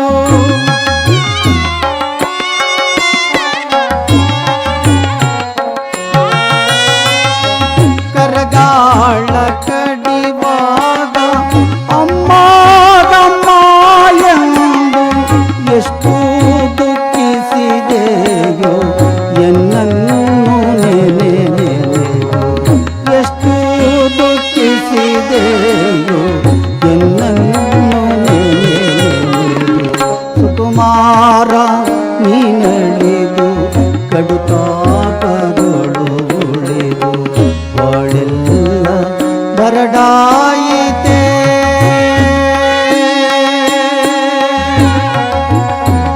ಮಗನೇ ಮಾತನಾಡೋ ಕಂದ ಮಾತನಾಡು ಮಾತಾಡು ಮಾತಾಡಪ್ಪ. ನಿಮ್ಮ ತಾಯಿ ಬಂದಿದ್ದೀನಿ ಮಾತನಾಡು ಅಂದಾಗ ಅಮ್ಮನ ಶಬ್ದವನ್ನು ಕೇಳಿದಂಥ ಮಗು ಅಮ್ಮ ಅಮ್ಮ ಸೀರೆಯ ಸೆರಗನ್ನು ತೆಗೆದು ಆ ಕಡಿದ ಮಂಡ ಕೈಗಳನ್ನು ಒರೆಸಲು ಹೋದಾಗ ಸೀರೆಯ ಸೆರಗು ಜಾರಿದೆ, ಮಾಂಗಲ್ಯ ಈಚೆಗೆ ಬಂದಿದೆ. ಆ ಮಾಂಗಲ್ಯದ ಬೆಳಕು ತೋಟವನ್ನೆಲ್ಲ ಚೆಲ್ಲಾಡ್ತಾ ಇದೆ. ಮಹಾರಾಜ ಹೇಳ್ತಾನೆ, ಯಾರಮ್ಮ ನಿನ್ನ ಕಂಠದಲ್ಲಿರುವ ಮಾಂಗಲ್ಯ ಕೋಟಿ ಸೂರ್ಯ ಪ್ರಕಾಶಮಾನವಾಗಿ ಹೊಳಿತಾ ಇದೆಯಲ್ಲ, ಯಾರು ನೀನು? ಮಹಾರಾಣಿ ಯೋಚನೆ ಮಾಡ್ತಾಳೆ, ನನ್ನ ಮಾಂಗಲ್ಯ ಇವರಿಗೆ ಗೋಚರವಾಗಬೇಕು ಅಂದ್ರೆ ಇವರೇ ನನ್ನ ಪತಿ ಆಗಿರ್ಬೇಕು, ಇಲ್ಲ ಅಂದ್ರೆ ನನ್ನ ಪತಿ ಸತ್ತಿರಬೇಕು. ಸ್ವಾಮಿ, ನನ್ನ ಮಾಂಗಲ್ಯ ನಿಮಗೆ ಗೋಚರವಾಗಬೇಕು ಅಂದ್ರೆ ಯಾರು ನೀವು, ನಿಮ್ಮ ವೃತ್ತಾಂತವೇನು ಅಂದಾಗ ಮಹಾರಾಜ ತಲೆಯನ್ನ ಬಾಗಿಸಿ ಕಣ್ಣೀರನ್ನು ನಾನೇ ನನ್ನ ವೃತ್ತಾಂತವನ್ನ ಹೇಳ್ತೀಯ. ಅಮ್ಮ ಅಮ್ಮ, ಕಳಿಂಗ ರಾಜ್ಯವನ್ನಾಳುವ ಕಳಿಂಗ ನಗರವನ್ನಾಳುವ ಪಾಪಿ ಸತ್ಯವ್ರತನು ನಾನು, ಪಾಪಿ ಸತ್ಯವ್ರತನು. ಪತಿ ದೊರಕಿದರು ಅಂತ ಮಹಾರಾಣಿ ತಬ್ಬಲು ಹೋದಾಗ ಮಹಾರಾಜ ಹೇಳ್ತಾರೆ, ನನ್ ಮುಟ್ಬೇಡ, ನಾನೇ ಸ್ವಾಮಿ ನಿಮ್ಮ ಅರ್ಧಾಂಗಿನಿ ಚಂದ್ರಾಸೆ ಎಂದಾಗ ಸುಳ್ಳು ಹೇಳ್ತಾ ಇದ್ಯಾ? ನನ್ನ ರಾಣಿಯನ್ನ ಯಾವುದೋ ಕ್ರೂರವಾಗದ್ದ ಮೃಗ ತಿಂದು ಹೊರಟೋಗಿತ್ತು. ಆ ರಕ್ತ ಮಾಂಸದ ತುಡುಕುಗಳನ್ನೆಲ್ಲ ಗಂಗೆಗೆ ತರ್ಪಣವಾಗಿ ಬಿಟ್ಟು ಹೆಂಡತಿ ಆತ್ಮಕ್ಕೆ ಶಾಂತಿ ಕೊಟ್ಟುಬಿಟ್ಟಿದ್ದೀನಿ. ನನ್ನ ಹೆಂಡತಿ ಬದುಕಿಲ್ಲ ಅಂದ್ರೆ ಸ್ವಾಮಿ, ಅದೇ ತಾರೆ ಮರದ ಬುಡದಲ್ಲಿ ಈ ಮಗುವಿಗೆ ಜನ್ಮ ಕೊಟ್ಟೆ. ಅಲ್ಲಿಂದ ಕಳ್ಳನ ಮನೆ ಸೇರಿದೆ, ಅಲ್ಲಿಂದ ಅಗಸರ ತಿಮ್ಮಯ್ಯನ ಮನೆಯಲ್ಲಿ ಮಗುವನ್ನು ಬಿಟ್ಟು ನಾನು ರಾಮಜೋಯಿಸರ ಮನೆಯಲ್ಲಿದ್ದೀನಿ ಎಂದಾಗ ಮಹಾರಾಜ ಹೇಳ್ತಾರೆ, ಚಂದ್ರ ಕರ್ಮ ಅರಿಯುವ ತನಕ ಮರ್ಮವನ್ನ ಬಿಡಬೇಡ, ಎತ್ತಿಕೋ ಮಗುವನ್ನ, ಹೋಗು ದಣಿಗಳ ಮನೆಗೆ ಅಂತ ಕಳುಹಿಸಿದಾಗ ಆ ಮಹಾನುಭಾವ ಶನೇಶ್ವರ ಸ್ವಾಮಿ ನಗ್ತಾರೆ.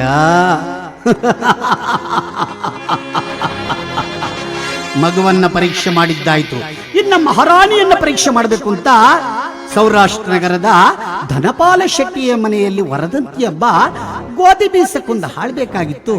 ಆ ಹುಡುಕಿಕೊಂಡು ಬಂದರೆ ರಾಮಜೋಯಿಸರ ಮನೆಯ ಬಾಗಿಲಲ್ಲಿ ಕುಳಿತಿದ್ದಾಳೆ ಮಹಾರಾಣಿ. ಅಮ್ಮ, ಗೋಧಿ ಬೀಸಕ್ ಬರ್ತೀಯನಮ್ಮ?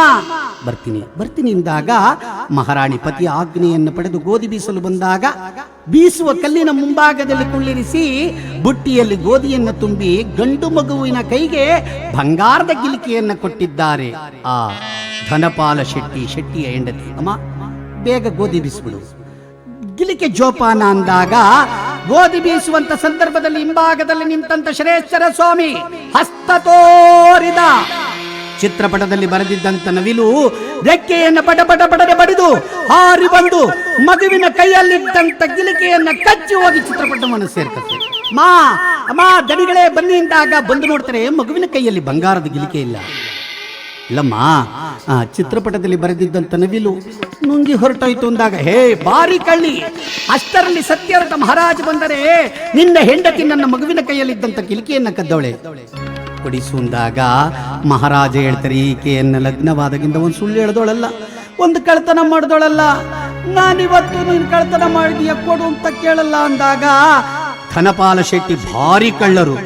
ಈ ನಗರವನ್ನಾಳುವಂತ ಶೂರಸೇನ ಮಹಾರಾಜನ ಆಸ್ಥಾನ ಕಳೆದುಕೊಂಡರೆ ಗಿಲಿಕೆಯನ್ನ ಮಹಾರಾಜ ಕೊಡಿಸ್ತಾನೆ ಅಂತ ಆ ಮಹಾರಾಜ ಮಹಾರಾಣಿ ಮಗುವನ್ನು ಎಳೆದುಕೊಂಡು ಹೋಗ್ತಾ ಇದ್ರೆ ಹರಿತ ಶರೇಶ್ವರ ಸ್ವಾಮಿ ಚಂದ್ರಾಸೆ ಆ ಸೂರಸೇನ ಮಹಾರಾಜನಿಗೆ ತಂಗಿ ಆಗಬೇಕು, ಸತ್ಯರಥ ಮಹಾರಾಜ ಭಾವನ ಆಗಬೇಕು.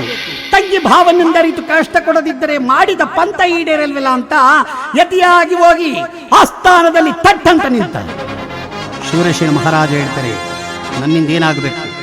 ಕೇವಲ 2 ಗಳಿಗೆ ಸಿಂಹಾಸನದ ಮೇಲೆ ಕೂತ್ಕೋಬೇಕು, ಪಟ್ಟದ ಕತ್ತಿಯನ್ನು ಕೊಡಬೇಕು, ವಜ್ರ ಕಿರೀಟವನ್ನು ಇಡಬೇಕು, ಮುದ್ರೆ ಉಂಗುರವನ್ನು ಇಡಬೇಕು, ನೀನು ಮಂತ್ರಿ ಆಗ್ಬೇಕು ಅಂದಾಗ ಅದರಂತೆ ನಡೆದುಕೊಂಡಿದ್ದಾನೆ ಶೂರಸೇನ ಮಹಾರಾಜ.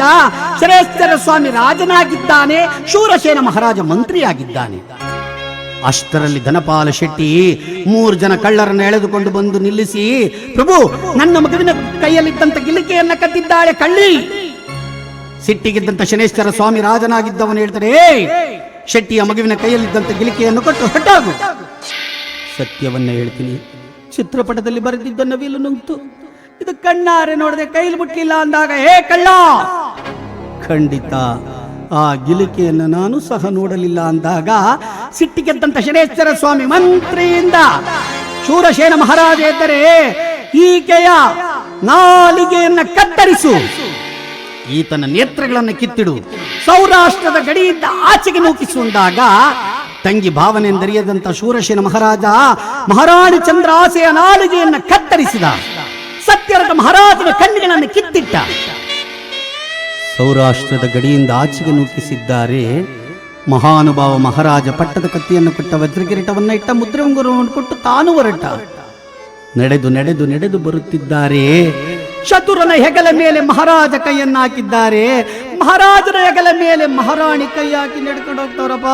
ಏ ಶ್ರೇಷ್ಠರ, ಎನ್ನನೇಕೆ ಮರೆತೆ ಸ್ವಾಮಿ, ಭಿನ್ನವಾಯ್ತು ಎನ್ನ ದೇಹ ನೋಡಬಾರದೆ ದೇವ ಸಲಹಬಾರದೆ. ಸತಿಯು ನುಡಿಯಲು ನಾಲಿಗೆಯಿಲ್ಲ, ಸುತನಿಗಿನ್ನು ಕರಗಳಿಲ್ಲ, ನೋಡಬಾರದೆ ದೇವ ಸಲಹಬಾರದೆ. ಕಾಡಿನಲ್ಲಿ ನಡೆದು ನಡೆದು ಹೋಗ್ತಾ ಇದ್ರೆ ಶಿವಪುರದ ನೀಲಕಂಠಾಚಾರಿ ವ್ಯಾಪಾರವನ್ನು ಮುಗಿಸಿ ಅತ್ತ ಕಡೆಯಿಂದ ಬಂದಾಗ, ಯಾರು ನೀವು? ಪರದೇಶಿಗಳು, ಎಲ್ಲಿಗೋಗ್ತಾ ಇದ್ದೀರಾ? ನಾವ್ ಎಲ್ಲಿಗೋಗ್ತೀವಿ ಅಂತ ನಮಗೆ ಗೊತ್ತಿಲ್ಲ ಅಂತ ಮಹಾರಾಜ ಹೇಳಿದರೆ, ಎಲ್ಲೂ ಹೋಗ್ಬೇಡಿ, ನಡೆಯಿರಿ, ನಮ್ಮ ಕುಲುಕ್ಮೆ ಕೆಲಸ ಮಾಡಿ ಕೂಲಿ ಹಣ ಕೊಡ್ತೀನಿ ಅಂತ ಕರೆದುಕೊಂಡೋಗಿ ನೀಲಕಂಠಾಚಾರಿ ತನ್ನ ಕುಲುಮೆಯಲ್ಲಿ ಕೂಲಿ ಕೆಲಸಕ್ಕೋಸ್ಕರ ಇರಿಸಿಕೊಂಡಿದ್ದಾನೆ, ಕೂಲಿ ಹಣ ಕೊಡ್ತಾನೆ. ಒಂದು ದಿವಸ ಶ್ರಾವಣ ಶನಿವಾರ ಕೂಡಿಟ್ಟ ಕೂಲಿ ಹಣದಲ್ಲಿ ಶನೇಶ್ವರ ಸ್ವಾಮಿಯ ಕಥೆಯನ್ನ ಓದಿಸಬೇಕು ಎಂದು ಮನ ಬಂದಿತ್ತಂತೆ ಮಹಾರಾಜನಿಗೆ. ಅಂದು ಪುರೋಹಿತರನ್ನ ಕರೆದುಕೊಂಡು ಬಂದು ಸತ್ಯ ಮಹಂದೋತ ಚರಿತ್ರೆಯನ್ನ ನೀಲಕಂಠಾಚಾರ್ಯ ಮನೆಯಲ್ಲಿ ಪಠನೆ ಮಾಡಿಸಿದ್ದಾರೆ. ಮಹಾಮಂಗಳಾರತಿಗೆ ಕೈ ಇಟ್ಟ ತಕ್ಷಣ ಶೂರಸೇನ ಮಹಾರಾಜನಿಗೆ ಉದರಬಾಧಿ ಬಂತು. ಆ ಪುರೋಹಿತರನ್ನ ಕರೆದು ಕೇಳ್ತಾರೆ, ಈ ಉದರಬಾಧಿ ಯಾಕೆ ಬಂತು? ಸಂಬಂಧಿಕರನ್ನ ಅಂಗಹೀನರನ್ನಾಗಿ ಮಾಡಿದ್ದೀರ, ಪರಿಹಾರ ಅರಮನೆ ಮುಂಭಾಗದಲ್ಲಿ ಒಂದು ದೊಡ್ಡ ತಕ್ಕಡಿ, ಒಂದು ಭಾಗಕ್ಕೆ ನಿಮ್ಮ ತೂಕದಷ್ಟು ಬಂಗಾರ, ಇನ್ನೊಂದು ಭಾಗಕ್ಕೆ ಧರ್ಮಾತ್ಮರು ಕಮಲ ಪುಷ್ಪವನ್ನು ಇಟ್ಟರೆ ಸರಿ ತೂಕವಾದರೆ ನಿಮ್ಮ ಉದರಬಾಧೆ ನಿಲ್ಲುತ್ತೆ ಎಂದಾಗ, ಪಡೆಯಿಸಿ ಡಂಗೂರದವನು ಡಮಡ ಮಡ ಮಡ ಮಡಮ ನೀಲಕಂಠಾಚಾರ್ಯ ಮುಂಭಾಗದಲ್ಲಿ ಧರ್ಮ ತೂಕ ಬರಬಹುದು ಅಂದಾಗ ಮಹಾರಾಜ ಮಹಾರಾಣಿ ಮಗುಚತುರ ನೀಲಕಂಠಾಚಾರಿ ಬಂದರೆ ನೋಡಿದ ಶೂರಸೇನ ಮಹಾರಾಜ, ಹೇ ಕಳ್ಳ, ಸೋತರೆ ಶಿರಚ್ಛೇದನ ಆಗಲಿ, ಪರೀಕ್ಷೆ ಆಗಲಿ, ಸತ್ಯವ್ರತ ಮಹಾರಾಜ ಒಂದು ಕಮಲ ಪಶುವನ್ನು ತಕ್ಕಡಿಗಿಟ್ಟರೆ ಸರಿ ತೂಕ ಆಗಲಿಲ್ಲ. ಚತುರ ಹೇಳ್ತಾರ ಬಾ, ತೂಕವಾಗಲಿಲ್ಲ.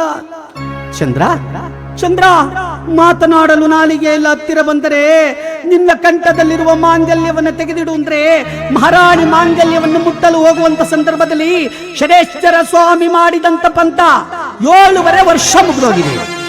ಅರಿತ ಮಹಾನುಭಾವ ತಾರಾ ಮಂಡಲದಿಂದ ಕಾಗೆ ಕಟ್ಟಿದ ಕಂಚಿನ ರಥದ ಮೇಲೆ ಕುಳಿತು ಮೆಚ್ಚಿದೆ ನಿನ್ನಯ ಭಕ್ತಿಗೆ.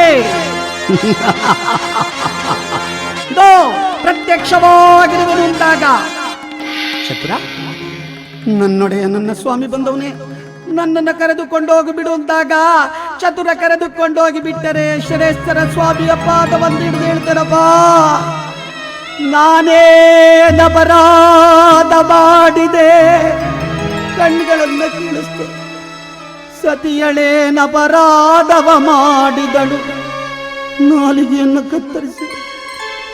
ಮಗನೇನಪರಾಧವ ಮಾಡಿದ, ನನ್ನ ಕಂದ ಏನು ಅಪರಾಧ ಮಾಡಿದ, ಕೈಗಳನ್ನು ಕತ್ತರಿಸಿದೆ ಎಂದಾಗ ಶನೇಶ್ವರ ಸ್ವಾಮಿ ನಕ್ಕರ.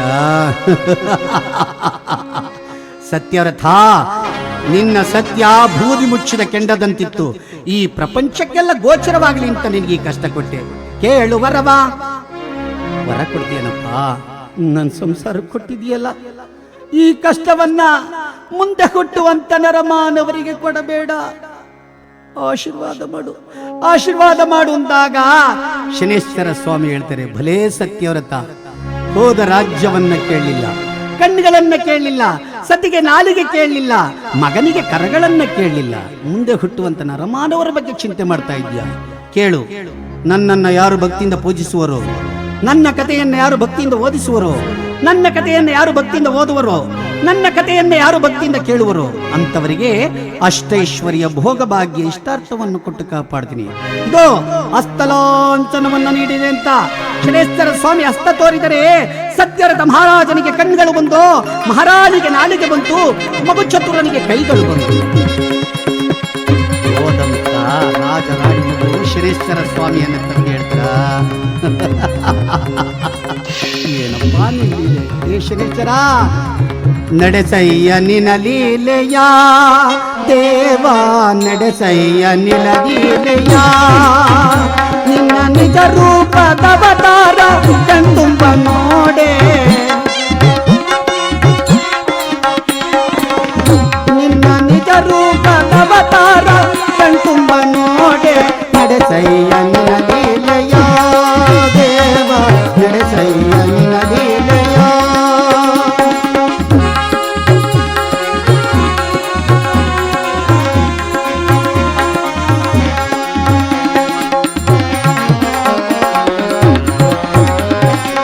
ಛಾಯಾಸುತನೇ ಶ್ರೀ ಶನಿ ದೇವನೇ, ಛಾಯಾಸುತನೇ ಶ್ರೀ ಶನಿ ದೇವನೇ, ಯಮನ ಸಹೋದರನೇ ದೇವ, ಯಮನ ಸಹೋದರನೇ.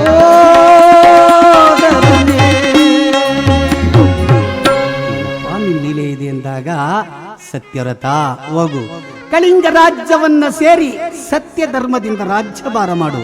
ನಾನೀಗ ತಾರಾಮಂಡಲವನ್ನು ಸೇರುವೆನು ಅಂತ ಕಾಗೆ ಕಟ್ಟಿದ ಕಂಚಿನ ರಥವನ್ನೇರಿದಂತ ಷಡೇಶ್ವರ ಸ್ವಾಮಿ ಬರ್ರಂತ ತಾರಾಮಂಡಲವನ್ನು ಸೇರಿದ. ಶೂರಸೇನ ಮಹಾರಾಜ ನೋಡ್ತಾರೆ, ಭಾವ ಭಾವ ಅಪರಾಧವ ಮನ್ನಿಸು, ನಿನ್ನ ಅಪರಾಧ ಏನಿಲ್ಲ, ನನಗೆ ಗ್ರಹಚಾರ ಸರಿ ಇರಲಿಲ್ಲ, ನಾನಿನ್ನು ನನ್ನ ಕಳಿಂಗ ರಾಜ್ಯಕ್ಕೆ ಸೇರ್ತೀನಿ ಅಂತ ಆ ಮಹಾರಾಣಿ ಒಡಗೂಡಿ ಚತುರನ ಒಡಗೂಡಿ ಕಳಿಂಗ ರಾಜ್ಯಕ್ಕೆ ಬಂದು ಆ ಬರ್ಬರ ದೇಶದ ದೊರೆ ದುಷ್ಟದುಮ್ನನೊಡನೆ ಕಾಡಾಕಾಡಿ ಯುದ್ಧವನ್ನ ಮಾಡಿ ಆತನನ್ನು ಸೋಲಿಸಿ ಕಳಿಂಗ ರಾಜ್ಯವನ್ನು ಪುನಃ ಪಡೆದುಕೊಂಡ ಮಹಾರಾಜ ಕಳಿಂಗ ರಾಜ್ಯವನ್ನು ತಳಿರು ತೋಟದಿಂದ ಶೃಂಗರಿಸಿ ಬೀದಿ ಬೀದಿಯಲ್ಲೆಲ್ಲ ರಂಗವಲ್ಲಿಯನ್ನು ಇಡಿಸಿ ಪುರೋಹಿತರನ್ನು ಕರೆದುಕೊಂಡು ಬಂದು ಸಿಂಹಾಸನವನ್ನು ಪುಣ್ಯಾವರ್ತನೆ ಮಾಡಿಸಿ ಸಿಂಹಾಸನದ ಮೇಲೆ ಕುಳಿತು ಸತ್ಯ ಧರ್ಮದಿಂದ ಆ ಪ್ರಜೆಗಳನ್ನ ಆಳಿದನು ಎಂಬಲ್ಲಿಗೆ ರಾಜ ಸತ್ಯವ್ರತ ಮಹಾರಾಜನ ಚರಿತ್ರೆ ಅಥವಾ ಷಡೇಶ್ವರ ಸ್ವಾಮಿಯ ಲೀಲಾ ವೈಭವ ಎಂಬ ಕಥಾಭಾಗ ಇಲ್ಲಿಗೆ ಮುಕ್ತಾಯವಾಗಿದೆ. ಈ ಕಲಿಯುಗದಲ್ಲಿ ದೊಂಬರಹಟ್ಟಿ ಕ್ಷೇತ್ರದಲ್ಲಿ ನೆಲೆಸಿರುವ ಕಲಿಪುರುಷನಾದ ಶ್ರೀ ಶನೇಶ್ವರ ಸ್ವಾಮಿಯು ಶ್ರೀ ಶ್ರೀ ಶ್ರೀ ಗಂಗರಾಜು ಸ್ವಾಮಿಯವರ ರೂಪದಲ್ಲಿ ಸಮಸ್ತ ಕುಲಕೋಟಿ ಭಕ್ತರ ಕನಸಿನಲ್ಲಿ ಬಂದು ಭಕ್ತರ ಕಷ್ಟ ಕಾರ್ಪಣ್ಯಗಳನ್ನು ಪರಿಹರಿಸುತ್ತಾ ಇಂದಿಗೂ ದರ್ಶನ ನೀಡುತ್ತಿದ್ದಾರೆ. ಆ ಮಹಾಸ್ವಾಮಿಯವರು ಸಮಸ್ತ ಭಕ್ತ ಕುಲಕೋಟಿಗೂ ಆಶೀರ್ವದಿಸಲೆಂದು ಬೇಡಿಕೊಳ್ಳುತ್ತಾ ಈ ಕಥೆಯನ್ನು ಕೇಳಿದ ಸಮಸ್ತರಿಗೂ ಭಗವಂತ ಶ್ರೇಷ್ಠರ ಸ್ವಾಮಿ ಆಶೀರ್ವದಿಸಲಿ ಎಂದು ಬೇಡುತ್ತಾ ಈ ಕಥೆಗೆ ಮಹಾಮಂಗಳಾರತಿಯನ್ನು ಪಾಡುತ್ತಿದ್ದೇವೆ. ಮಂಗಳವಾಗಲಿ ಸರ್ವರಿಗೆ, ಶುಭ ಮಂಗಳವಾಗಲಿ ಅಮಿತರಿಗೆ, ಮಂಗಳವಾಗಲಿ ಸರ್ವರಿಗೆ ಮಂಗಳ.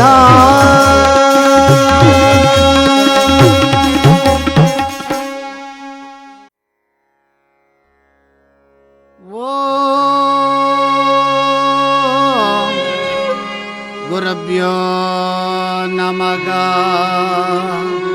ನಮಸ್ತೆ ನಮನ. ಪಂಚಾನನ ಪ್ರಿಯಕರೋ ಚತುರಾನನ ಸನ್ನುತೋ ಷಡಾನನಗ್ರಜಂ ದೇವೋ ಪ್ರಣಮಾಮಿ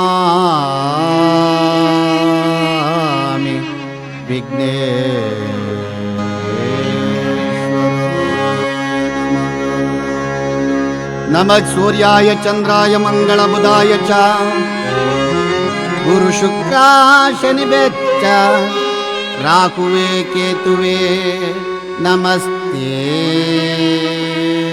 ನಮನ. ನೀಲಾಂಜನ